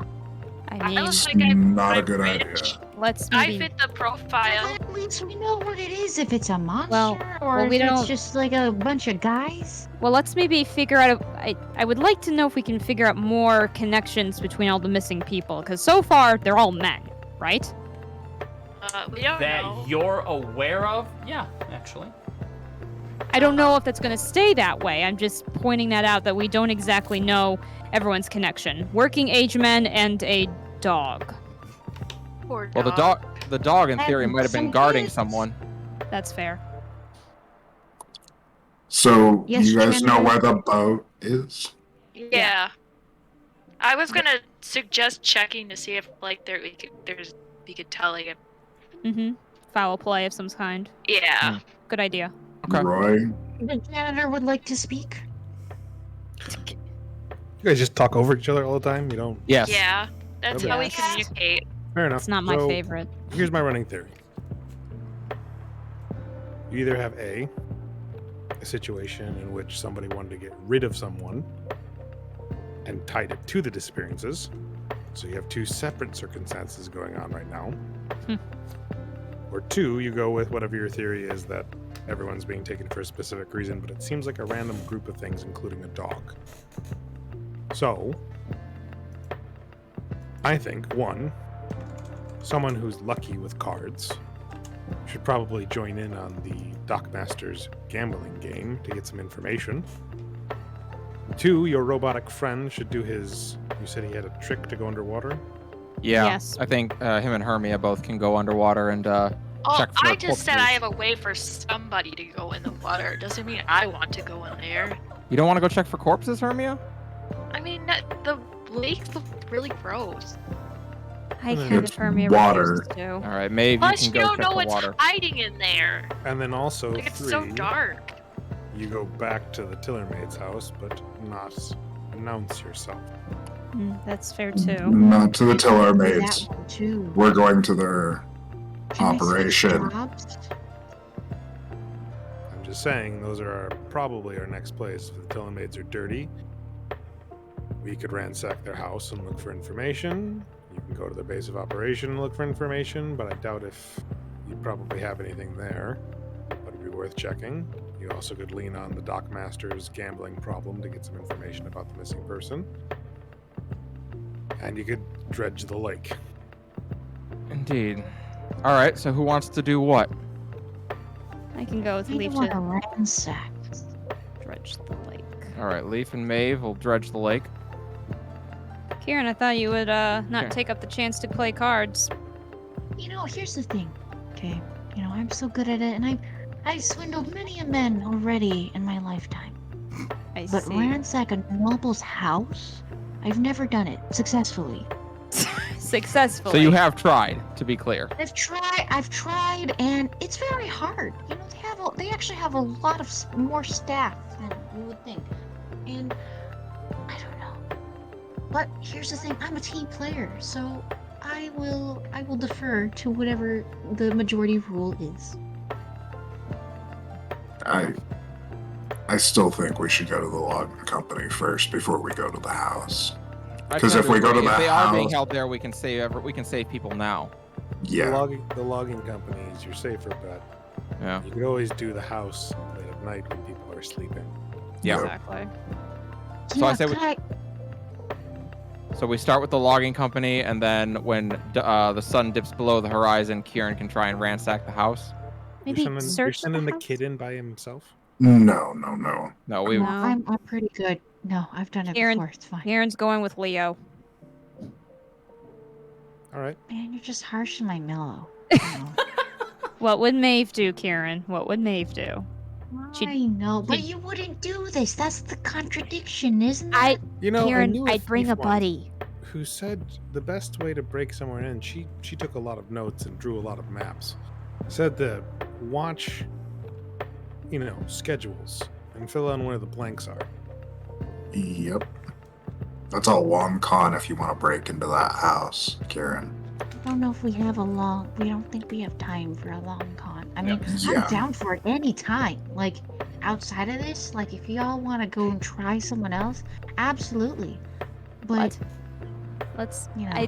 I don't. No, gonna- we're not just We'll have gonna. a great heist in Rexentrum at some point. No, we will not. All right, let's check out the log. A great heist in high the last five campaign. Roz. We never got it. All right, logging company it is, and So I just- will- All right, Just- log company. Also, just remember your other leads are the wreckage of the capsized boat. Yep. That's where I'm going with Leaf. The dock master might have more information. You were also told that the boat was about half a day's travel away from the city, so this is a little bit out further in the wilds. The lake, remember here, or the Erden Loch, is very, very large. Enhance. Yeah, so you guys are basically kind of like right up here on the O in Odessalo, and the lake is massive. There's the kids who apparently had a party somewhere north of the shore, which is probably within a short walking distance of kids who are having a party that want to be out too far in the dangerous areas. So, all right, you would like to try and head to the logging company. Yeah. Okay. I mean, do we want to check out where the kids are having the party first? Since it's just up the way. Go there. I don't care much about logs. All right, Kieran. Okay. Then if we're gonna split up, let's meet back here after we're done with our investigation. We'll all head to the wreckage. How about All right. that? So we're actually safe. Very well. All right, Kieran, I'll go with you and watch your back, but you can have the lead on this one. What All the? right. So Wait, where Kieran, am I going if I'm not doing Wait. the record? Yeah, what are we doing? All right, so Kieran and those are Rosalind are gonna head to try and see if they can find where the kids were having this party. Okay. I want to go on the beach. All right, Hermia's going on the beach. Okay. So Maeve, Leo, and Leaf go to the logging company. Okay. And if Roy wants to come too. Who I'm would you going like to the go? log. I'm going to the logging company, but maybe Leaf should stick around and dredge the lake. Yeah, we do need someone to do that at some point. Okay, so saying that, Leaf goes, "Very well. I shall check the lake." And you watch as he walks up to the edge of the dock, looks down, and then you just see him shrink into a fish, and he's kind of flopping there on the dock with his leaf head. Oh God, Rosalind runs over and kicks him into the water. As you go over and kick Gently. him, he goes, "I cannot talk while in this form, so I cannot tell you good luck on each of your investigations, but I shall remain here until you come back and get me, is what I would say if I could." And then you kick him into the water. And he kind of bounces off another boat as he plops down into the water. Oh, Roy too just strong. literally just goes, I don't understand why he wanted to hire you people. Believe me, neither Because do we're we. probably his only chance. He's probably desperate. Wow. His second chance. Wink, wink. Oh, now we're the second chances. I thought you were the hand-me-downs. We're the second. We're the leftovers. We're the second chances. Let's just go. Okay, so let's go ahead and start with Hermia, Kieran, and Rosalind. So you head north up the shore. Not 100% sure exactly what it is you're looking for. Maeve is probably, out of the three of you, the only one who's probably actually been to like a after dark sort of I'm not there. party. Yeah, Maeve's not with us though. Oh so. shit, nope, sorry, Kieran. Ooh, damn. Yeah, all right, so none of you are really sure what exactly it is that you're looking for. But you're hoping to find something. That's true. I mean, Rosalind my has been to parties before, but never Yeah, I like was- went I out was in too. the wild. So Yeah, that's Well, true. I would only be the because we best don't for go this. out in the wild. That's true. exactly. Yes, I exactly. would know more about this. So I was invited to a lot of them. Exactly. Ours are in the park. Yep. So, but after about a 20-minute walk up the shore, you do actually notice two kids about 50 yards up now who are standing next to the water. It's hard to gauge, from here exactly why or what they're doing. But as you begin to get closer, you do start to notice there is a small little sort of clearing further up the beach with a campfire in it and a few long logs that have sort of been set around it. Looks like maybe this is like a sort of a bonfire spot of some sort. And as you get closer still, you do notice now that there are 2 sort of wooden markers about 15 feet away from this little campfire site that have been set up. And then again, you notice the 2 kids that seem to be laying and tossing flowers now, sort of out into the water. Does anyone else think it's weird that they're still out here, hanging out when 2 people disappeared when they did this? I may not know much about parties out on the beach, but I do know people laying flowers at a grave when I see one. Yeah, and so when y'all start talking, both these kids, they're again sort of Kieran's age, anywhere between maybe 15 and 18. They seem to notice you. There is a boy and a girl, and they both sort of turn towards you with kind of wide eyes, hello? Hello there. Are you, They kind of start to whisper back and forth to one another a little bit. Are you here about the disappearances? Rosalind nods. We're trying to figure out what happened. Okay. Did you know the people who went missing? Yeah, we did. Twin brothers, Daniel and Harry. They they went out swimming during the party and they never came back. So they went missing while they were in the water. Yeah. They were both great swimmers, but the lake spirit has been restless lately. I guess. So some of the guards think that it might be connected, but sometimes you just get unlucky. It is dangerous out there at night. Do you often have parties out here? Yeah, it's the best place. There's not a whole lot to do out in the middle of nowhere, basically. So, parties on the beach, about all there is to do.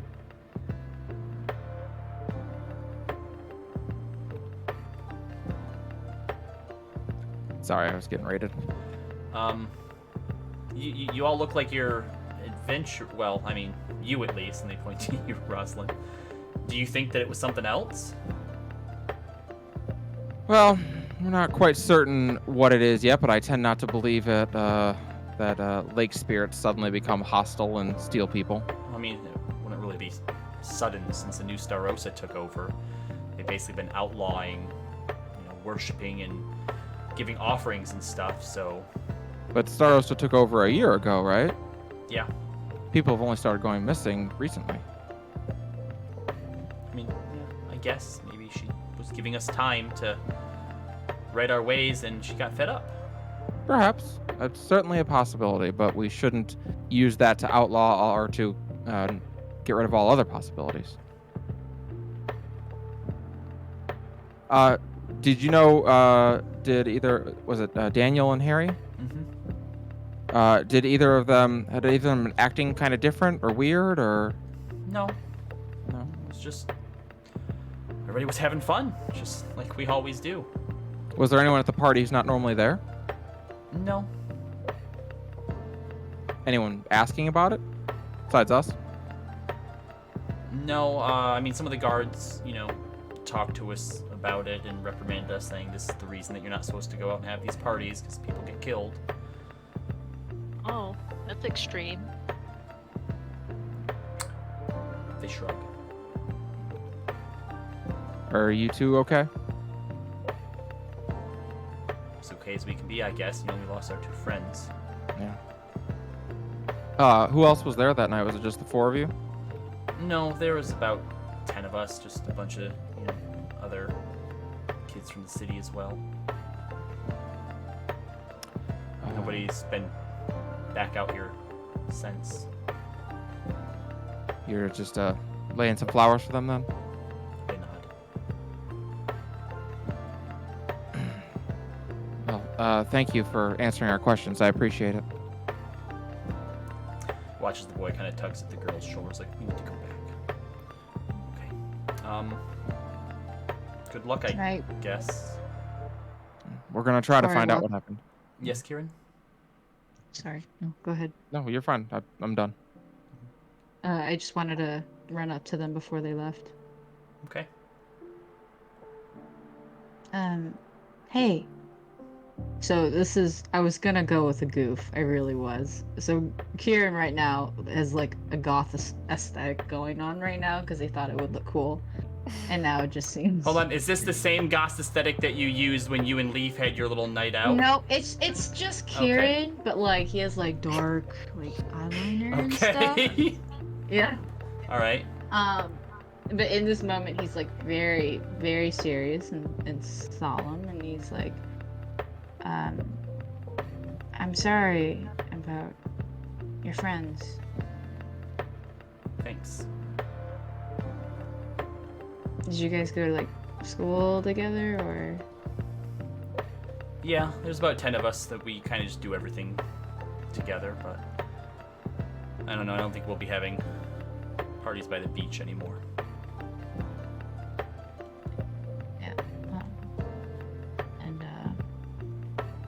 I just kicked the sand. I'm just like, I mean, I don't wanna keep bringing it up because I know like it's hard to talk about. So, I mean, when you guys had parties and stuff, did you guys like give tidings and stuff too to the Lake Spirit? Yeah, that's actually how they started. A lot of the adults don't do it anymore, but we know how important it is, so we did. And the boy kind of tugs on her arm a bit and goes, "Come on, Sonny, we gotta go. Sorry, I couldn't be of more help. I hope you find something so this isn't just a waste, I guess." And the two of them take off back towards the town. Rosalind looks a little bit Rosalind looks a little bit distracted, looking just kind of out over the lake. She walks down so that like the waves can kind of lap over her feet for a moment. Give me a perception. Hermia's gonna pass her, the magic bubble thing. 18, Robbie. Okay. All right. Hermia also passes you what looks to be like a large fish bowl. Yeah. But like as you kind of take it, it's not glass, and it's kind of a bit flexible and soft, and you kind of realize that like you're just holding a bubble in your hands, and as you kind of apply pressure to it, your hands just kind of go through it and then come back out. And it's at, yeah, if you wear this, you're fine underwater for like an hour. Like you can just like chill around and walk around and shit underwater. Oh well, that's good because I can't swim. And as you're kind of holding on to it and gazing out at the water, you do notice maybe it's hard to tell, but where the sort of sun is, and the water here is a bit clear, but maybe about 50 yards out, there seems to be a large sort of shadow or like a sort of dark area of the water a bit further out that just kind of grabs your attention. Yeah. Rosalind kind of makes a face and looks back to there too, and the look on her face is genuine uncertainty. She's about to ask you a question that she genuinely does not know the answer to. Are you okay? Is it safe to What? go in the water? I mean, I don't know. I Say so. I haven't ever swam before. And I know it's weird that I have a breathing bubble. I never actually used it. My brother gave it to me as a gift. That's why I have it. In my world, you have to stay away from all large bodies of water. They're where the Rosalind, worst monsters are. You've never you mean seen in general? a large body of water. Like you can. No, at I've seen a this park point, lake. You can barely kind of see like the land on the other side, right? Actually, I don't even think you could see the land on the other side. Well, I'm saying Maybe on the other side of the river. Right, from where you are, from where you are here, you can barely just see like the edge of like a forest on the far side of the airlock. But Yeah. yes, prior to this in Vano, the most you've seen is like a duck lake or a duck pond in a park. Right. Yeah, we don't have. I've never seen water like this, but if I had, I know enough to stay away from it because that's how you die in my world. Well, okay, I really don't want to do it, but if you would rather, I could go into the scary water Well, for you. Let me put it this way. People here, they have boats and stuff. They ride on this water, so it is theoretically safe, if not for lake spirits, right? Oh, I you mean mean- in general? Yes, Yeah. normally in general, it's okay to swim. Rosalind nods, Yeah. and she'll put the bubble over her head and start marching out Okay. into the water. But before Go on. she goes in, I'm gonna just like kind of like put a hand on her shoulder and cast guidance on her. Okay. Thank you. So as you push this bubble down onto your head, there's a weird sort of popping sound Yeah. or sensation as the pressure sort of within it. Your head kind of gets used to it, and now as Kieran and Hermia are talking to you, there is a weird sort of vibration and reverberation to their voices being within this bubble. Right. You have guidance for the next minute, and you start walking out into the water. It's nice. Yeah, I'm wearing heavy armor, so I presume I'm just walking along the floor at this point. You're doing the Ocarina of Time. You're wearing the iron Yeah, I boots. got the boots. I got the heavy boots on. Yes, yep. So as you begin to walk out there, about 20 feet out, it's only about shin deep. But once you get to about 25, 30 feet out, there's suddenly a pretty quick drop off, and it Yeah. drops up to about your chest, and then you kind of start to slide down this steep embankment. And it's not over your head. You can still see where the top of the water is. You're maybe about 4 or 5 feet deeper than what the top of the water is, but heading in that direction of the shadow or this thing that you thought you saw, you find a large fish. Maybe what originally might have been about 12 feet in length. There's only about 6 feet of it left, and it seems to be half eaten, partially digested. It's just like the front half of it, and it's like the back half of it was basically torn apart. I'm gonna need you to make a perception check for me. With guidance gives her a D4. Yeah, of Yep. her choice, which ability it is.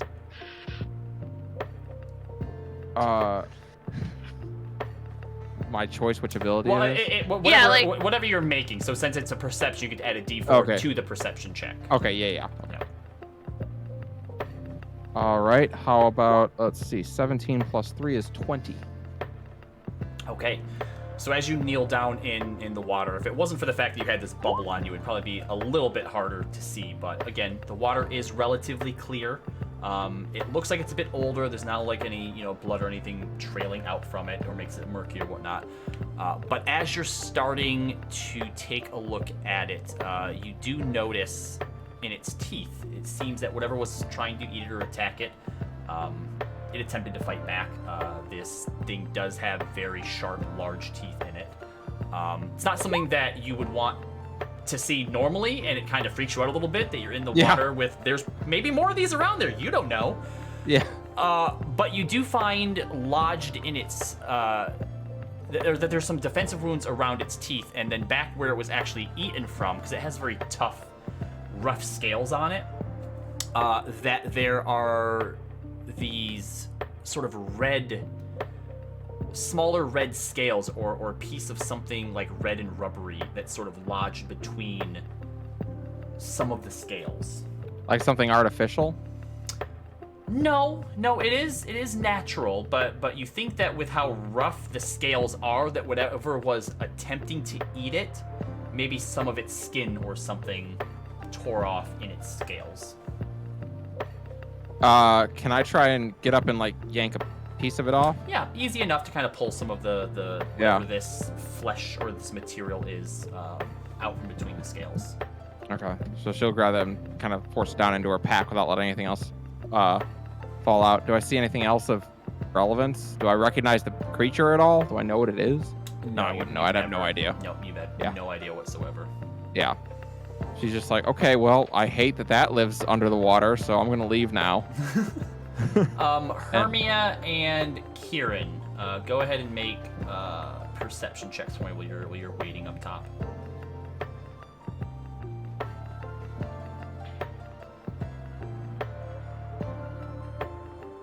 What are we doing?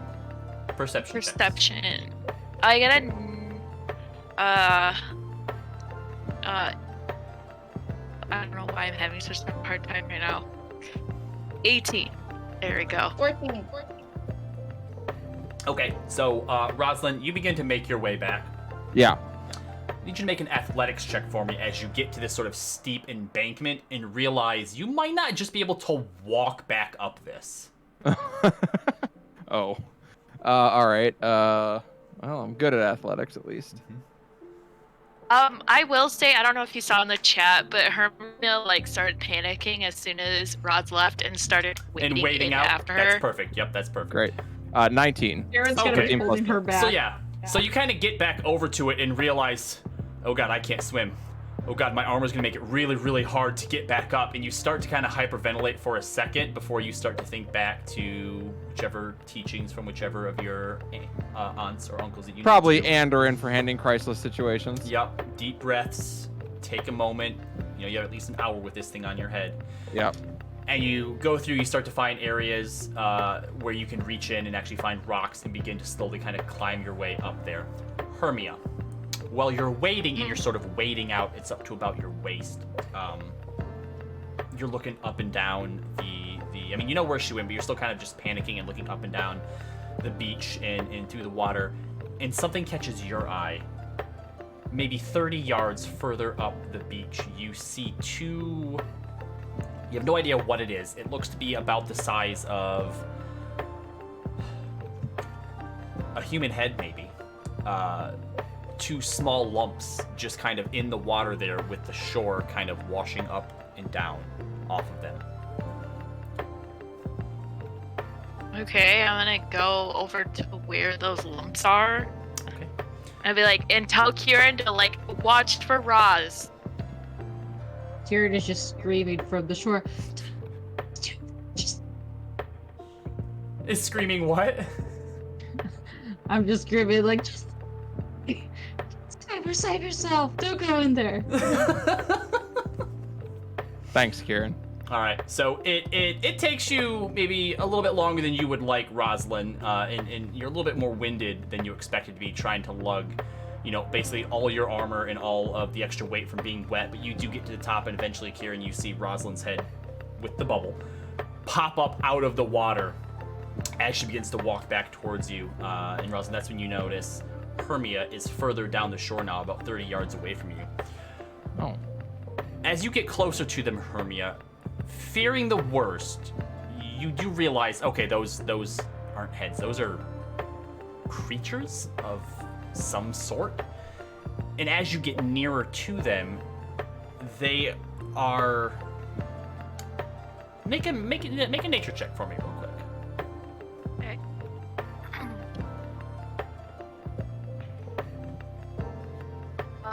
19. Those look like tadpoles. But again, they're like the size of a human head. They're large. They have That's gonna be a big ass frog. They have small, you know, sort of arms and feet coming out of them. Like maybe they crawled up on shore. They are dead. They are like blood red looking. They have these deep crimson eyes and razor sharp teeth as they are just sitting here. You get close, you can smell it as well. They are definitely dead and rotting, but seem to have just washed up on the shore here. That's odd. I don't know.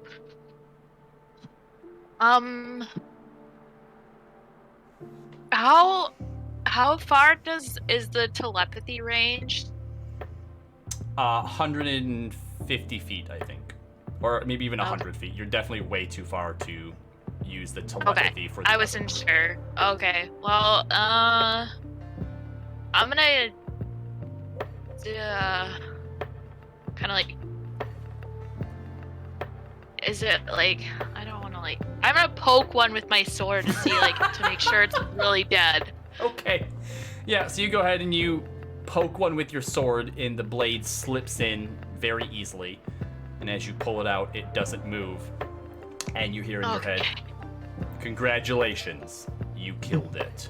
I just wanted to make sure that it was really dead. At about this time, Rosalind and Kieran, you can be approaching where Hermia is now as well. Just screaming at Hermia. She's.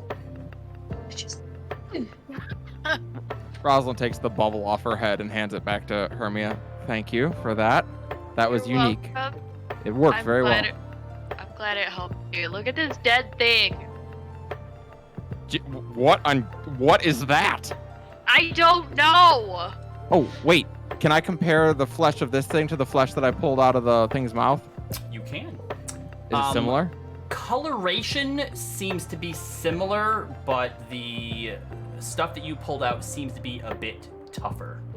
Yeah, maybe like this thing's final form. Tougher. Maybe. Rosalind nods. So I saw a massive fish in there, or fish-like thing. It had been eaten. Like half of it had been eaten, which means something even bigger is in there hunting.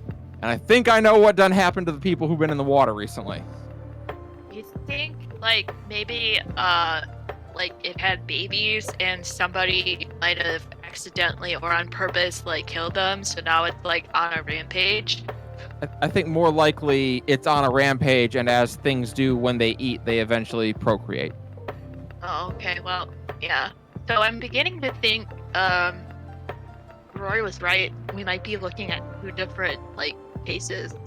Yeah, I think the young man who went missing at the birthday party may be gone for a different reason than the people who've been out on the water. I think the wife did it. It's always the wife. Is that a Eldrin saying? Yeah. My mother would hate that saying. Should we bring one of these goopy little guys to the guard, and then maybe they can at least section off the area? Are you asking for the only one in the group strong enough to lift that thing to bring it back? How heavy would you say this is? It's like, what, a basketball? Oh, I'm sorry. I thought it was a big thing. It's the head of it is about the size of sort of a human head, but it does seem to have a bit of a tail and body to it, so it's like the size of like a small child. Like, Oh, okay. Okay, so would it be more or less than 10 pounds? More. Can't make Can't it. I was don't thinking wanna about touch that, it. so no one had to touch it. Rosalind I nods. don't All right. There is an ancient tradition where I come from for situations just like this. We call it rollies. Okay. Someone has to carry it. All I right. don't want to. Well, I rolled a 1, so I have to carry it. So, great. So don't worry. Don't even worry about it. Girl. I'm so What was sorry. your idea?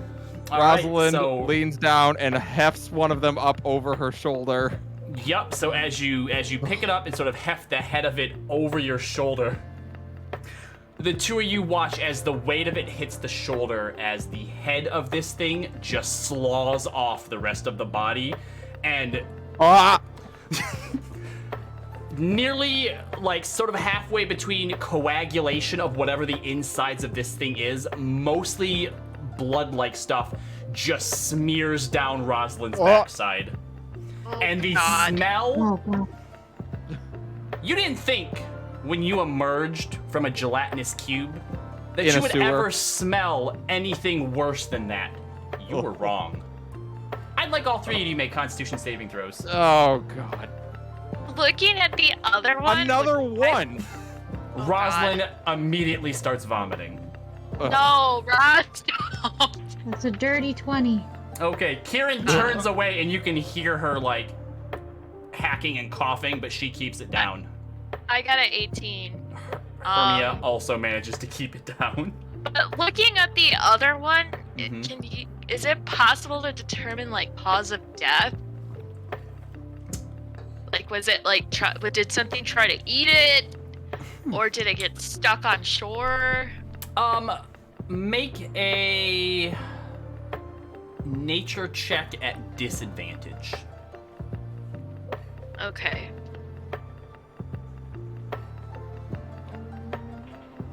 Oh god. Oh, not bad. Okay. 14. You're not sure. Your best guess could be that maybe it got beached and died for some reason, but it also could have died in the water for some reason beyond you and basically just been washed ashore. Yeah, it's been too long to really tell for sure. Yeah, it's also Based on not the- anything that you're familiar with anatomy-wise. So Rosalind, after recovering enough, just carries the head along with a look on her face that says, "Do not talk to me. I don't have anything to say about this, and if I Kieran- open my mouth, vomit is going to come out." Kieran is like holding his nose and like trying to prestidigitate you as you go, but it's gonna take a lot. It's gonna take a lot. Sorry, Rolls. That's all I can do. It's like for smudges and shit, not It's not appreciated. this. Appreciated. It's good. Don't worry about it. I'm good. Meanwhile, the rest of you are heading far across town to look into some of the Tiller-made logging companies. So someone go ahead and give me... Maeve has advantage. It's fine. It takes you a moment, but eventually you do come across the offices for the Tiller-made logging company. They don't really have... It's like a front office, and they also have sort of like storage. It's more of like a logging yard than anything else. Logging obviously happens sort of out in the forest, and then it's all hauled back in and stored here until it can be delivered or taken to wherever it is. But easily enough, you're able to sort of enter the front office. You see a young red-haired elven girl, maybe in like her early to mid-20s, behind a desk, reading a book, not actually doing any work or anything. But as you enter, she kind of like started a little bit and sort of slaps it shut and puts it down at the desk and goes, may I help you? Yeah.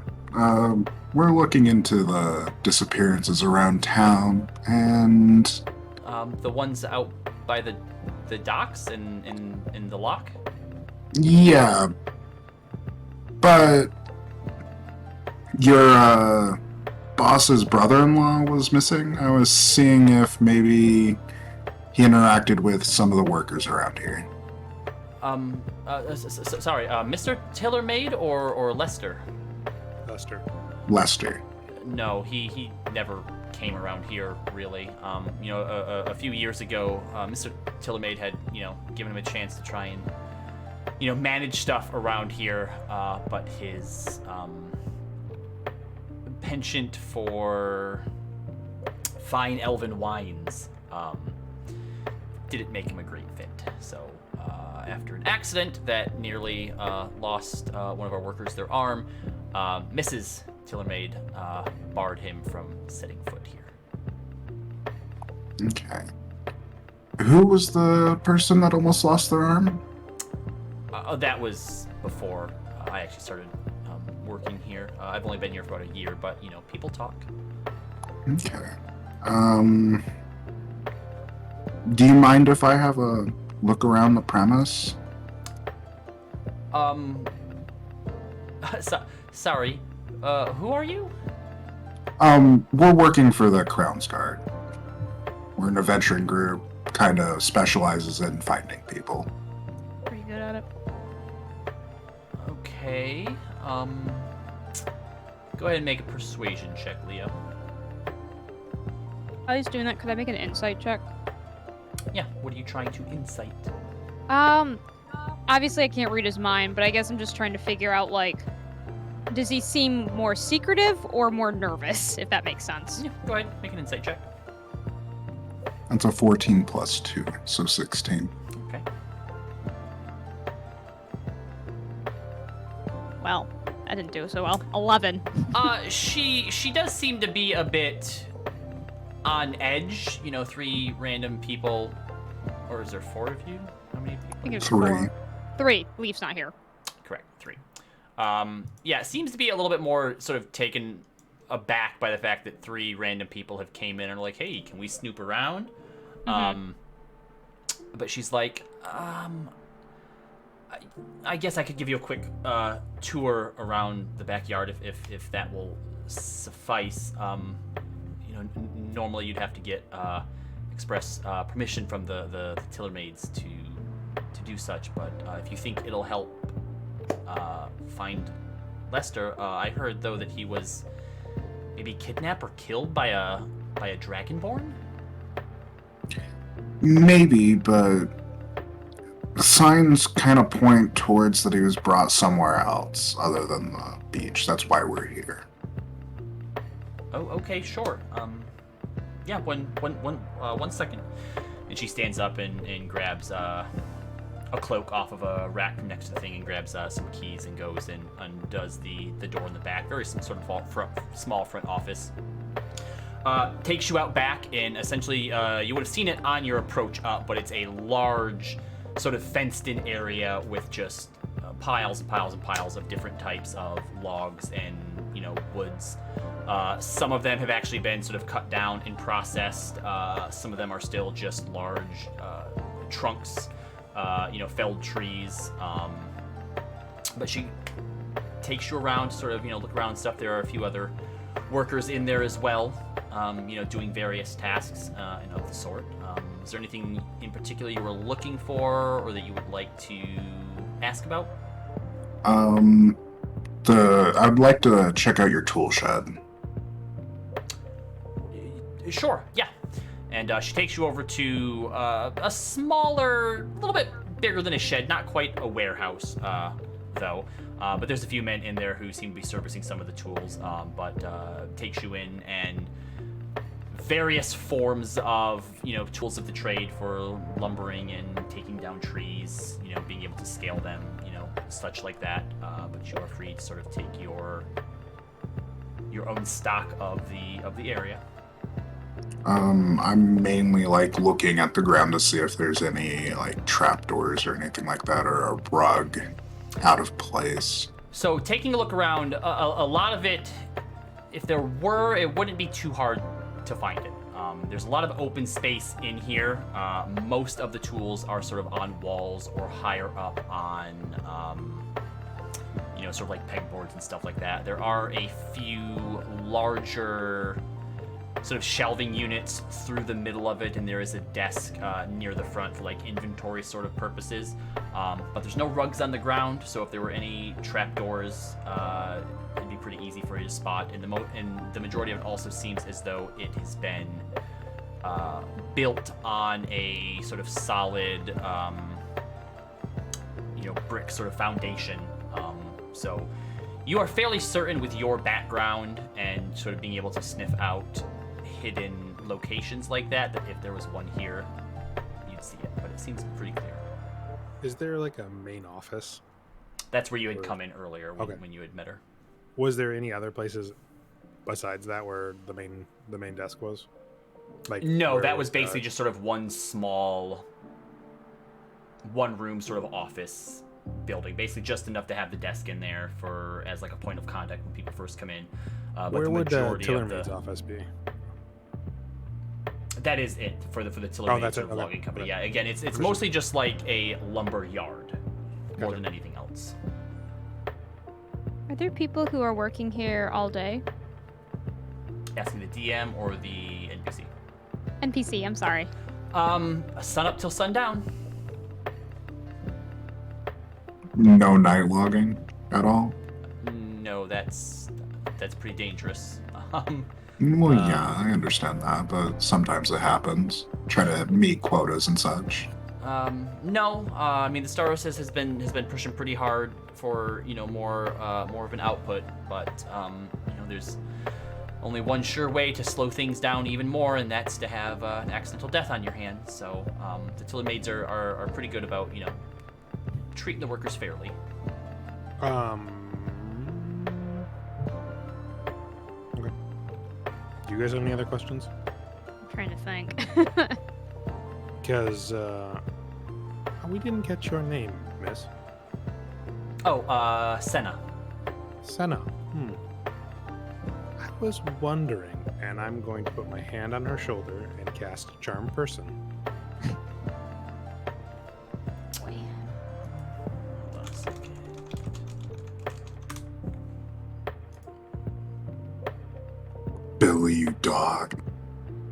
Wisdom save.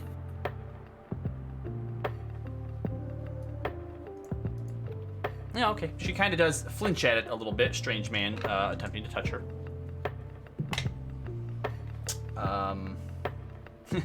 Yeah. So yeah, as you do, what do you say to her?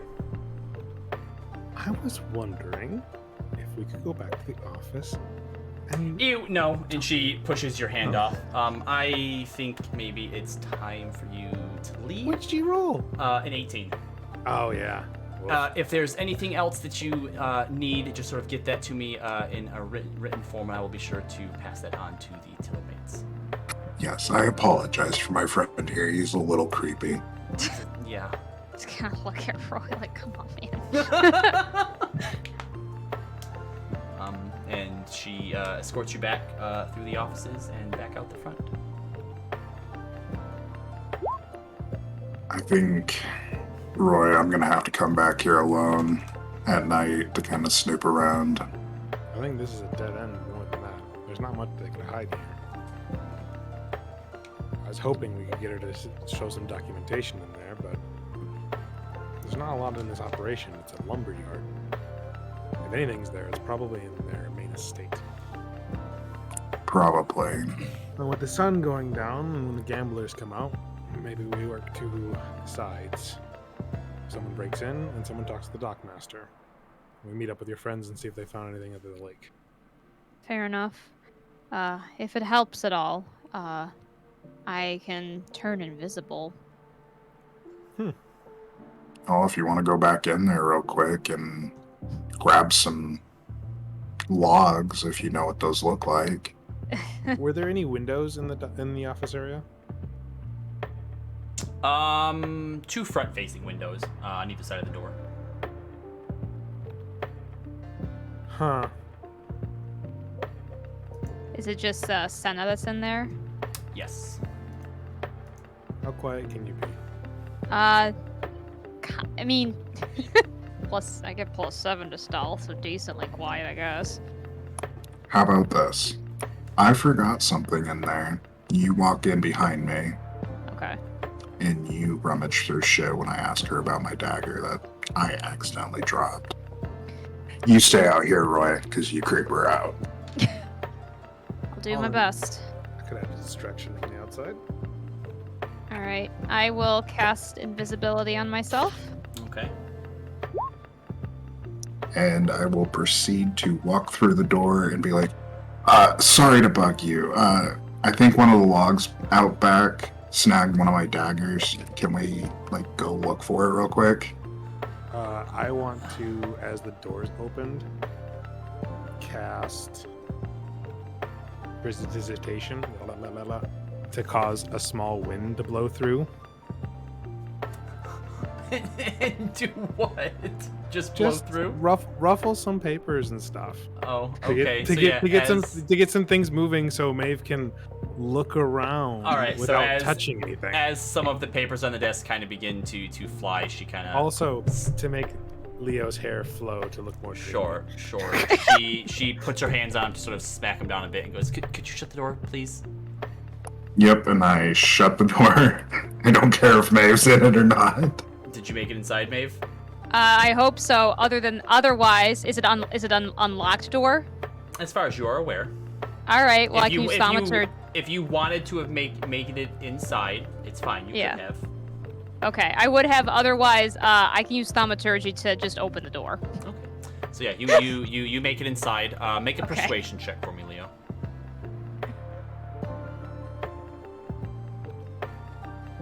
Okay. Pulling a Kieran here. That's a 16 plus 2. Sure, but you're gonna have to make it quick. And she stands up, grabs her cloak again, walks over to the door, glancing out and seeing Roy, locks the door. I'm not by the door. I've walked a few steps away, looking the other direction. All right. Well, regardless, she's still locked the door. And then she goes, "All right, come on, follow me," and takes you out back. Maeve. Yep. What are you looking for? Okay. I guess first of all, Is there any of the blown paperwork that's of interest? No, Otherwise, she I'm going to be kinda looking. grabbed it pretty, quickly. But you Okay. basically have what's on the desk, what's in the desk, and then there's 2 filing cabinets in here as well. You could potentially go through. Okay. I'm going to check inside the desk first. Okay, so go ahead and make an investigation check for me. All right. Hold on. I'm just going to roll these by hand. That's a 15 plus a 19. Dirty 20. Okay, so taking a look through, going through a bunch of papers.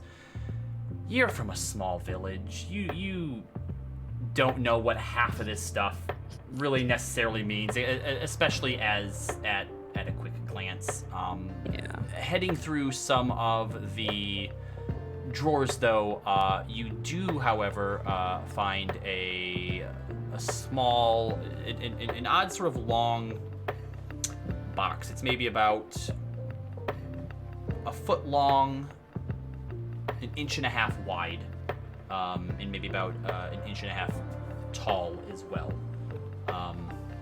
Sort of popping the lid off of it, inside you find 30 platinum and about 40 gold. This is money. It's money. Okay. Well, I don't want to get this lady in trouble. So unlike certain people, I am going to put the gold back. What about the platinum? What about the platinum? That's even worse. Remember, every 1 platinum is 10 gold. I know, but this lady's gonna get blamed for any of this missing. Okay, so you place that back on, put it back inside. Yeah, I can't steal. Yeah, as far as you are aware, everything, for as far as you can tell, seems to be pretty above board here. Board. Yeah. I will check the filing cabinet. Okay, an investigation check for me.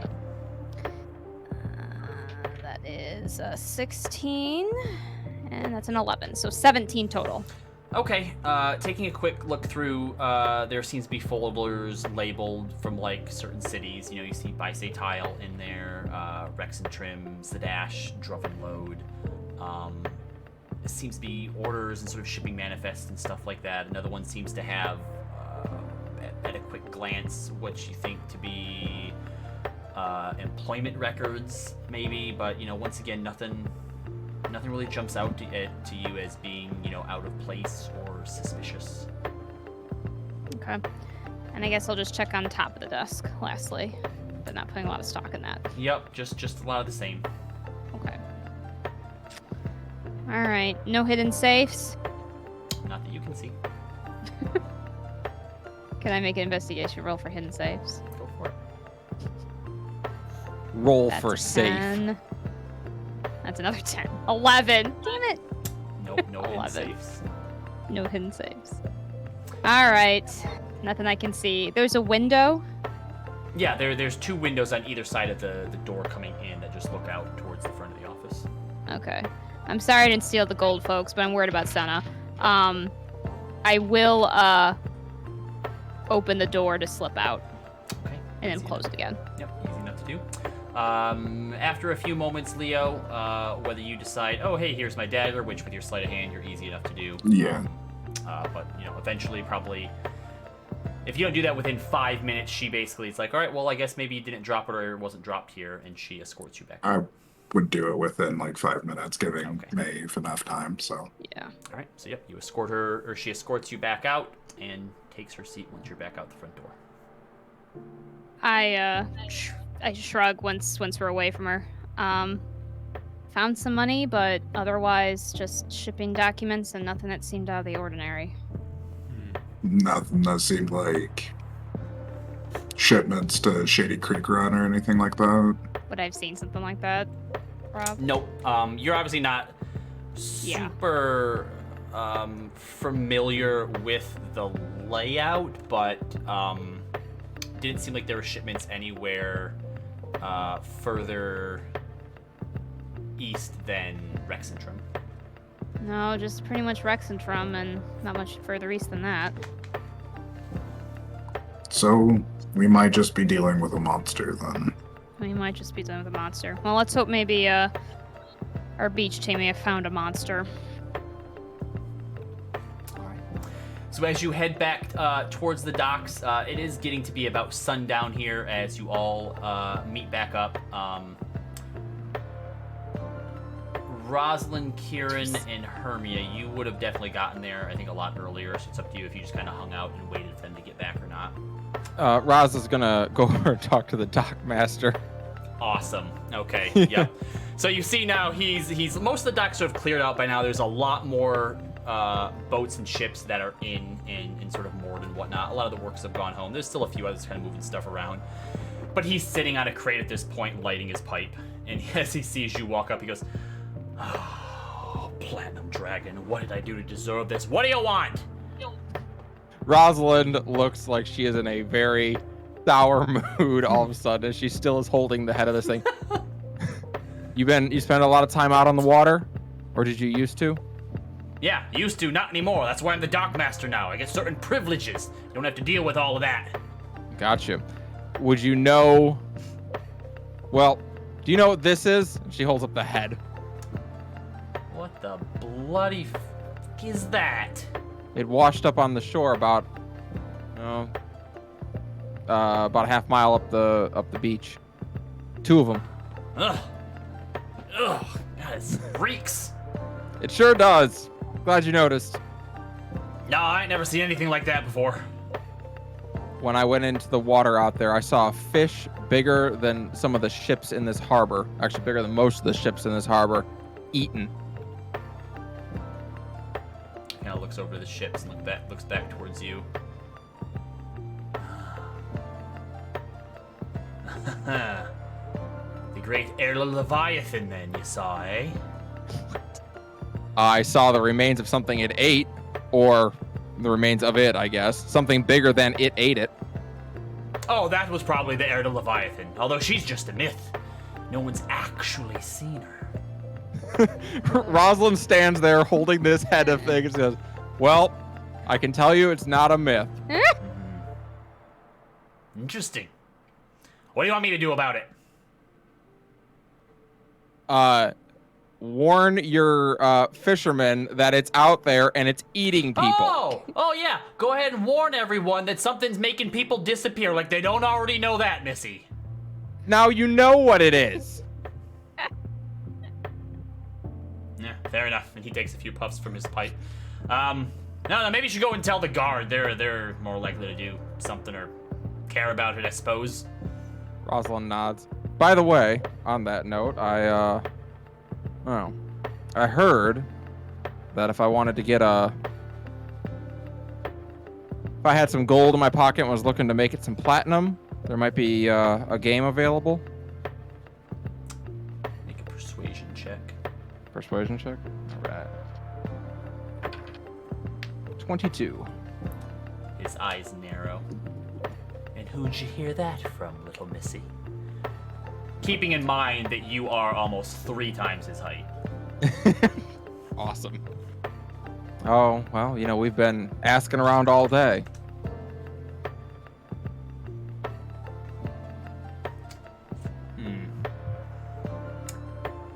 I don't know if you'd get along with the type of folks that I play with. You seem a bit on the up and up, hero types.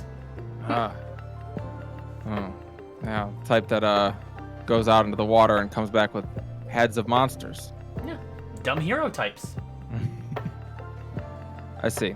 Well, if I did decide that I wanted to play, how would I reach out? Membership doesn't come cheap. That means there is a number. I can't just be bringing anyone in. It could affect my reputation. So you're going to have to make it worth my while. Well, what's the ante to play? Oh, we ain't even gotten to playing yet. We're talking about buying yourself a temporary membership. Ah. And? 50 gold. 50 gold. To take a seat at your illustrious table? To get a chance to take a seat at the table. Oh, I see. Well, Give me the 50 gold and I'll introduce you. she nods. As she reaches into her pack, she drops the head of the thing right on the dock. Kind of groans a bit. She grabs Fish's 50 gold out of her pocket and hands it over to him. He takes it, puts it in his pocket. All right then.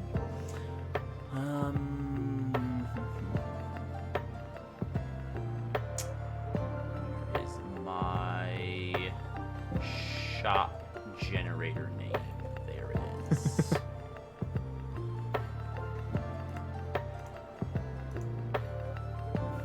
All right. About an hour after sundown, you're gonna head straight up the main street here, about 3-4 blocks, then take a left. And then over on the water's edge, you're gonna look for a place called the Rustic Chalice. When you get there, just let him know that old Seabeard sent you, and you're going to want to speak with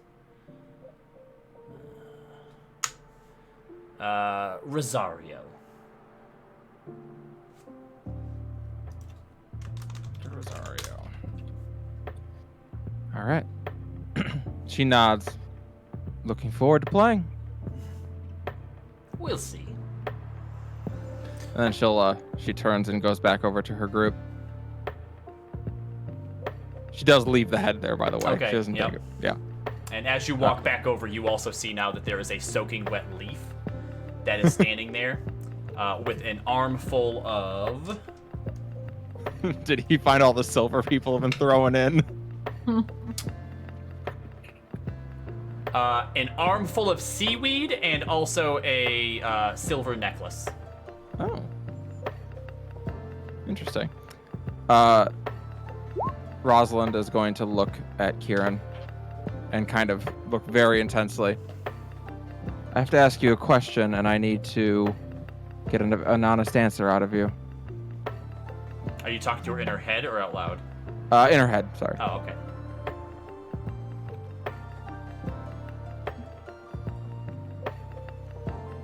I'm sorry, you're breaking up. What did you say? Yeah, you're cutting in and out. What you need? That little cloak of yours, could it make you look like anybody? Cool. Oh, no, so my cloak is just for, like, my clothes. If you want to do the thing that I can do, that's like a magic spell thing. Rosalind gives you a look that says she sees right through you. Kieran, can you make yourself look like me? Yeah, why? Because if you can, you've got a spot in the card game tonight. Oh, sick! I can't play cards that for out my loud. life. So, Yeah, She- right? she tells you, tonight at the Rustic Chalice, you were sent by Seabeard. You're looking for Rosario. I'm looking for Rosario. Perfect. How'd you like that? Spicy, huh? Rosalind, you hear in your head, are we talking to each other in our minds? And as I Leaf wish puts we... Hold his- up, I got call waiting. as Leaf puts his hand up to do that, he drops half the seaweed that he was holding. Awesome. She grants her. Yes, Leaf. Okay. He turns to Kieran. What are we talking about? I'm gonna play some cards tonight. Rosalind's giving me permission to look like her. Rosalind's just got dial tone all of a sudden going for some reason. She's like, And then out loud, dropping the rest of the seaweed, Leaf just says, excitement. Shall we engage in deception? God. Rosalind nods. And she glances to Kieran. When we can have a moment alone later, we need to talk. And then she's gonna turn and walk away. Okay. We're We'll meeting up, right? yeah, we'll say that everyone decided to meet back Yeah. at the Okay. inn as opposed to Okay. the dock. So from there, everybody heads back to the inn. It's just getting to be about sunset now as everyone reconvenes. So if you'd like to share more information with one another. Of course. I have to pee. Okay. Kieran has to pee. Very well. Okay. All right. So we there's monsters in the water. It turns out your water's not so different from my waters, actually. Terrifying. We found a massive fish, the size of, a decent-sized boat, and it had been eaten, presumably by something larger than that. Why did you roll in it? Head? What's that? Why did you roll in it? I actually, when I got back to the shore, Hermia had located some of what we believe this creature's offspring to be. They died on the shore, and I was trying to bring one back, and it broke on me. How do we know for sure that that was the offspring of the big creature? Have you ever seen a tadpole, out of curiosity? Yes. You know how it turns into a frog? Yes. Okay, well, this was a tadpole the size of my upper body. I understand that. I dropped its head down by the dock. So that creature found washed up on shore is not the same as the creature you saw half-eaten in the ocean. No, I think it's the children of whatever ate the thing I saw in the water. Robbie? Yep. Can I, with the information I got, can I do some type of check to see if I know anything about these things? To help you, Rosalind will show you the flesh that she took out of the one creature's mouth. Yep. You have no idea. I mean, obviously you know what frogs are, you know what tadpoles are. You have never in your life heard of a tadpole being that big. Okay. Anyway, the creature that I found in the water had this flesh in its mouth, like when it was trying to defend itself.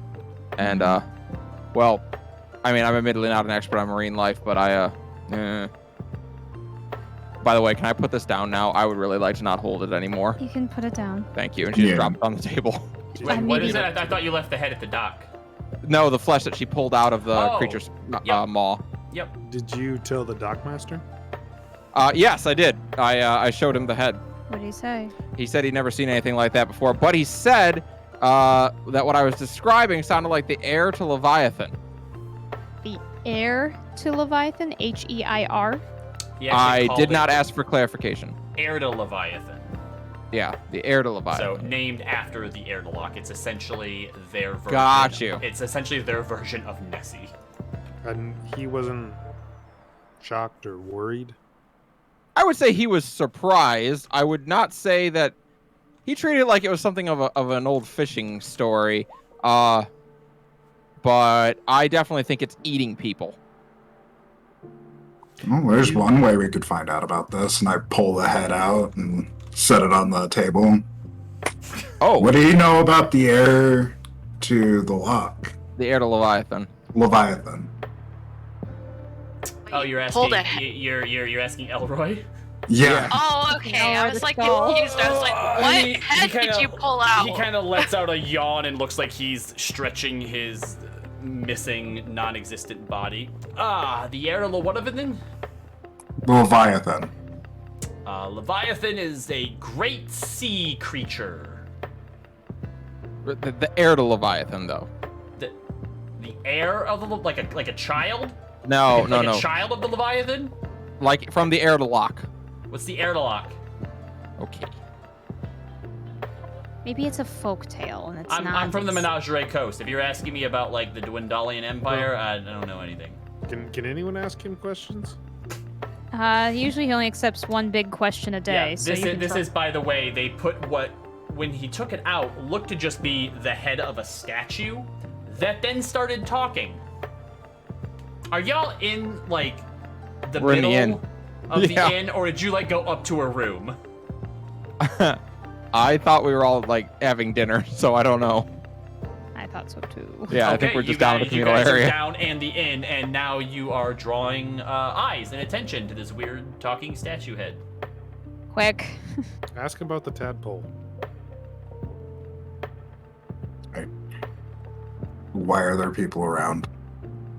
Because you have a magical You're talking to a statue. head? Yeah, you guys Yeah. are like in the middle Aha. of the tavern. Rosalind looked on. Mind your business. Make an intimidation check. Hell yeah. Intimidation is +4. Dirty 20. Okay, and as you turn around and shout that, everyone looks away. There are still some side glances as people are now watching the adventurers talking to a living statue head in the middle of the tavern, but they're trying not to be noticed. Where's that bit of flesh? Sitting on the It's on the table. I dropped it on the table. I pick it up and go, what does this belong to?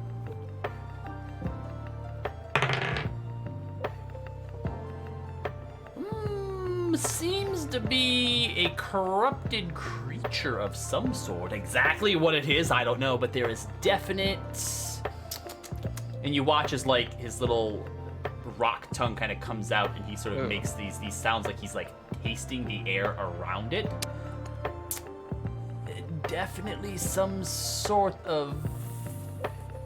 Is that fiendish? No, demonic. Some sort of blood corruption, it seems.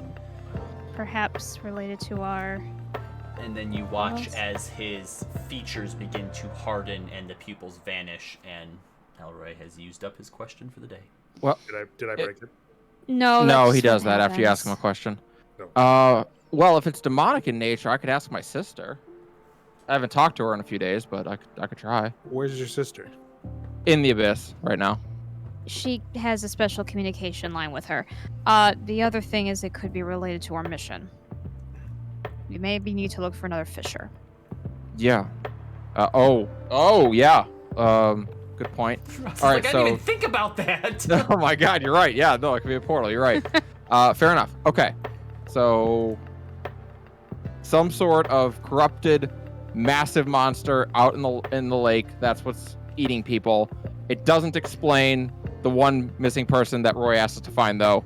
That is something else. I arranged for Kieran to play in the Doc Masters card game tonight, though. Alone? I mean, I got a spot for one person. Technically, I got a spot for me, but Kieran is gonna take care of that. So where are you? Alone? I can go with best friend Kieran. I can remain undetected. That is true, Leaf. I guess you could. Yes, Trust I think that Kieran and I for this very sensitive and important mission. I don't, but I'm not sure whether choice we Espionage have is our specialty. is this. Wow. Rosalind exhales deeply through her nose before nodding. You two got this. I believe in you. I'll follow him and make sure that the Inside two check on stupid Rosalind. ones. Thank you, Leo. Insight check on Rosalind. You can, Leo. I think it would be best 15? if you were able to stay out of sight. I got a deception of 16. You believe me, just barely. I don't believe you that much. That's fair. Yeah, you don't. I have not thoroughly convinced anybody.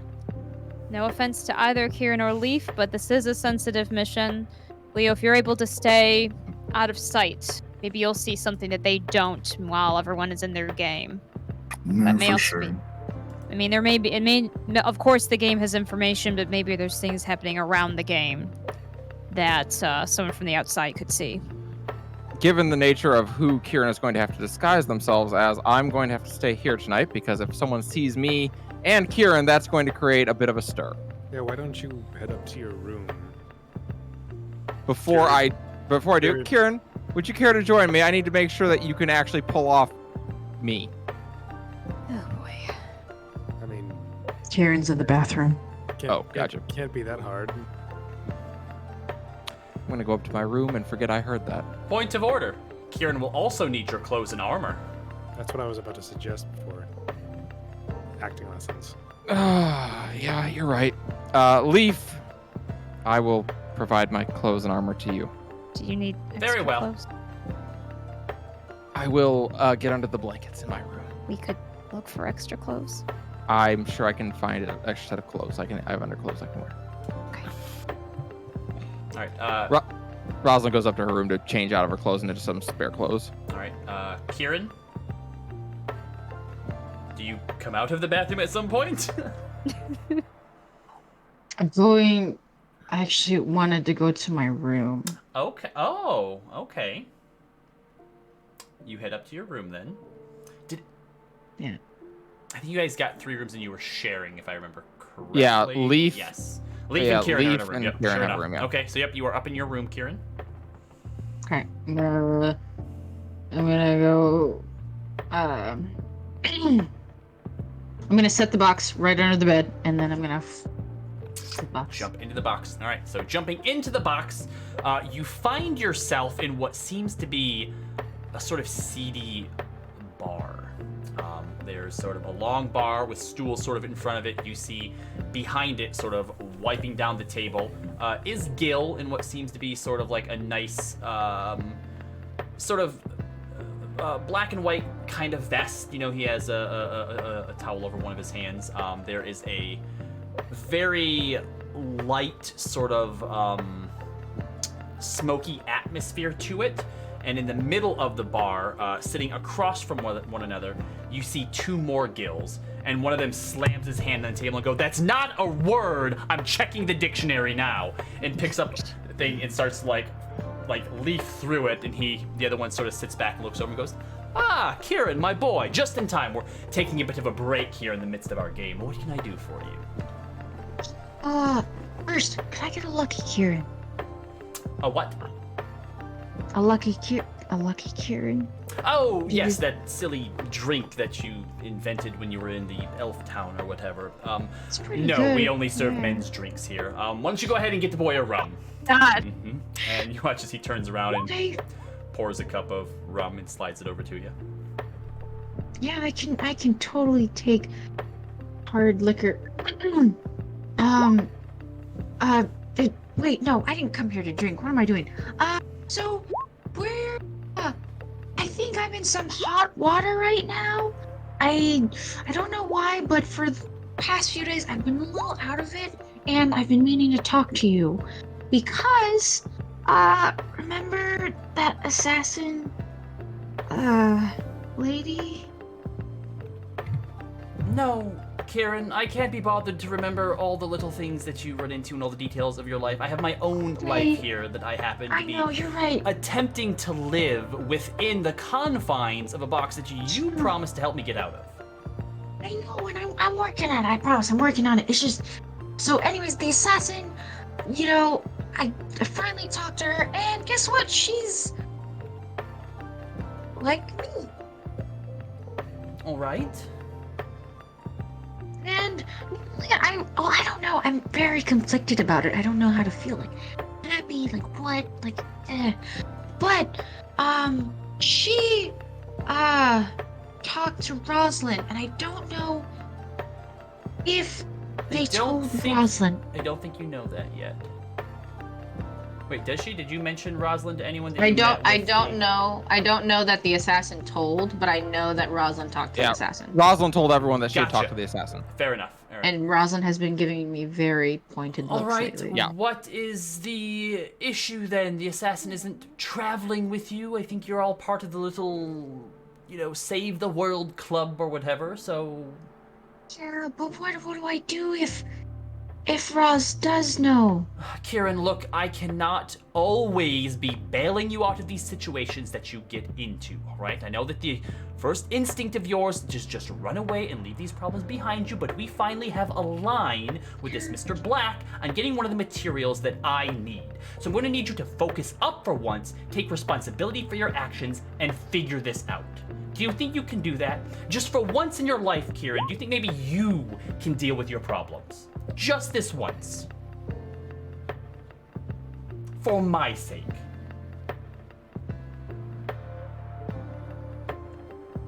Kieran kind of shrinks a little bit. Come on, I know you have a mouth on you. I know you have words. Express what you are feeling, Kieran. It's just, I'm not trying to, I know you helped me a lot, and I'm And so you're going to appreciative. help and- me now by taking care of this problem so that I can get back to my game with myself. I know, but that's the thing. Like usually, it's either run or bad stuff, and I don't want to do bad stuff. So get creative. You are a smart boy. I believe in you. And he walks over and puts his hand on your shoulders and kind of gives you a reaffirming shake and then gives you a little pat on the head. Now, off you go. I'm busy. You weren't able to find it, were you? Fine! And the other Gil slams the dictionary down the table and starts taking Scrabble pieces off of the board. I love that Scrabble exists. Kieran's gonna out. Holy Wordle? Just kidding. Pop back out into your room. And he's just gonna kind of sit on his bed. At this point, would I have heard like Rosalind come up to her room? Yeah, you'd have heard probably Yeah. her footsteps come up in her room. Yeah, because then you probably also hear, no, Leaf, you can wait outside. No, Leaf, stay out there. No, you're not watching me undress. I shall wait out here. Thank you. Kieran's gonna go out and he's gonna pass by Leaf's like, oh hey buddy, I'll be right back, and he's Right. just gonna go right into Rosalind's room. Oh, Rosalind isn't okay. So, Rosalind Kieran, glances over in the middle of undressing, I presume. yep. I'm so sorry. I just spins around, just in a fluster. Rosalind grabs something to cover herself up. It's okay. Just keep looking that way for a moment. She'll quickly change. Are I'm the you worst. I'm the worst. I'm so sorry, Ross. fine? She here. You're gonna need these clothes and my armor anyway to pull off the charade tonight. Are you okay? Yeah, all right, the card game. Yeah. Thank you. Yeah, no, I just, you said you wanted to talk. Yep. Yeah. So listen, I got to talk with the assassin, and listen, I understand that you like to push buttons, and I totally get it. Believe me, I get myself into trouble all the time back home because well, I like to push buttons too. Taking the form of the assassin's dead wife was pretty below the belt. I forgot she was dead. That was Okay. on me. I don't think you did it to hurt them. I'm not saying you did, but we're gonna have another chance to talk to them in Rexentrum, and I'm asking you to apologize.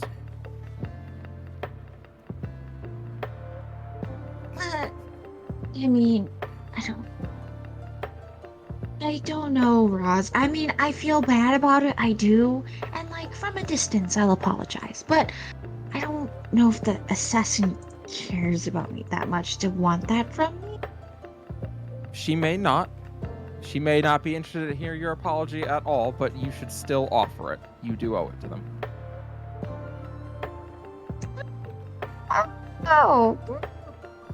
I mean, okay, yes. If we're just focused on that one incident, sure, that one's my bad. But she's also been murdering people on the countryside, whatever, you know. So, but I guess, yeah, sure, I'll apologize. I'll do it. Sorry. I think we all have a lot of things that we have to apologize for, but she doesn't owe you an apology for murdering someone in the countryside. She'll have to square that circle with her own debt at some point. You owe her an apology. Oh, yeah. All right. Gosh. Yeah, sorry. I know it's not any fun to hear. While we're on the subject though. I'm a Kalishtar. Where I come from, I've not seen any Kalishtar here, and where I come from, there's really not very many Kalishtar at all. The only two I ever knew were my parents. And well, when you're the weird silver-haired girl who talks to herself all the time, you're not super popular growing up. People will pick on you, do a lot of nasty things to you just because you are what you are. I know what that's like.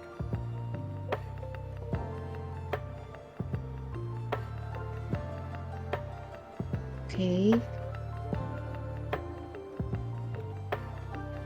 You know,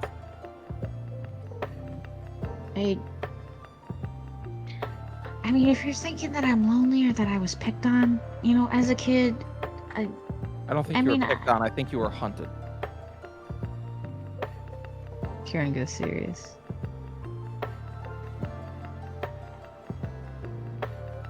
okay. Listen, I don't care that you're a changeling. I think it's awesome.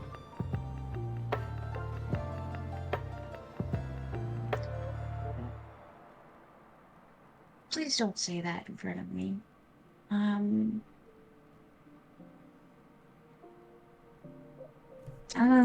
I was worried. I'm gonna be real with you, Roz. So, I don't like talking about that part of me, because I mean, I can't acknowledge it, right? And I wasn't sure how this conversation was gonna go, because I didn't know if you knew. I just thought you were just, like, really on my ass, like, for the past week, and I was like, man, she's really watching me like a hawk. But two, normally when people find out, I have to leave. And I don't want to. Well, you don't have to leave. We Then are... you won't share it with anyone, right? Not unless you want people to know. But I'm telling you right now that everyone here, I don't think it's a coincidence that we're called the Second Chances. All of us are here because we did something wrong or because we're trying to make something right in our lives. No one's going to care. When you're ready to tell people, you can. But I'm promising you it's going to be a little anticlimactic for you because, well, you're still Kieran. And we like Kieran. Makes good drinks. I made one drink. Well, it was a good drink.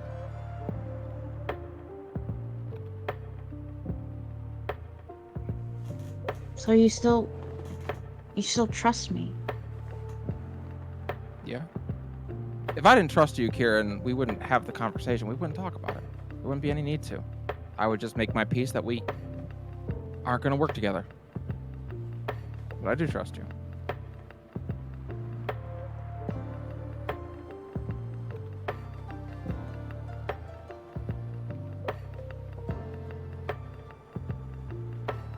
Kieran is speechless at that.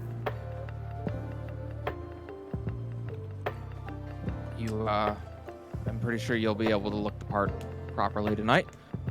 You can take my armor and weapons. Please don't scratch them up too badly. And hopefully you won't have to... What? Oh, yeah. Should we do some role-play? If you're down for it. Yeah. Sure. We can do some roleplay. You hear from the other side of the door. I trust you too, best friend Kieran.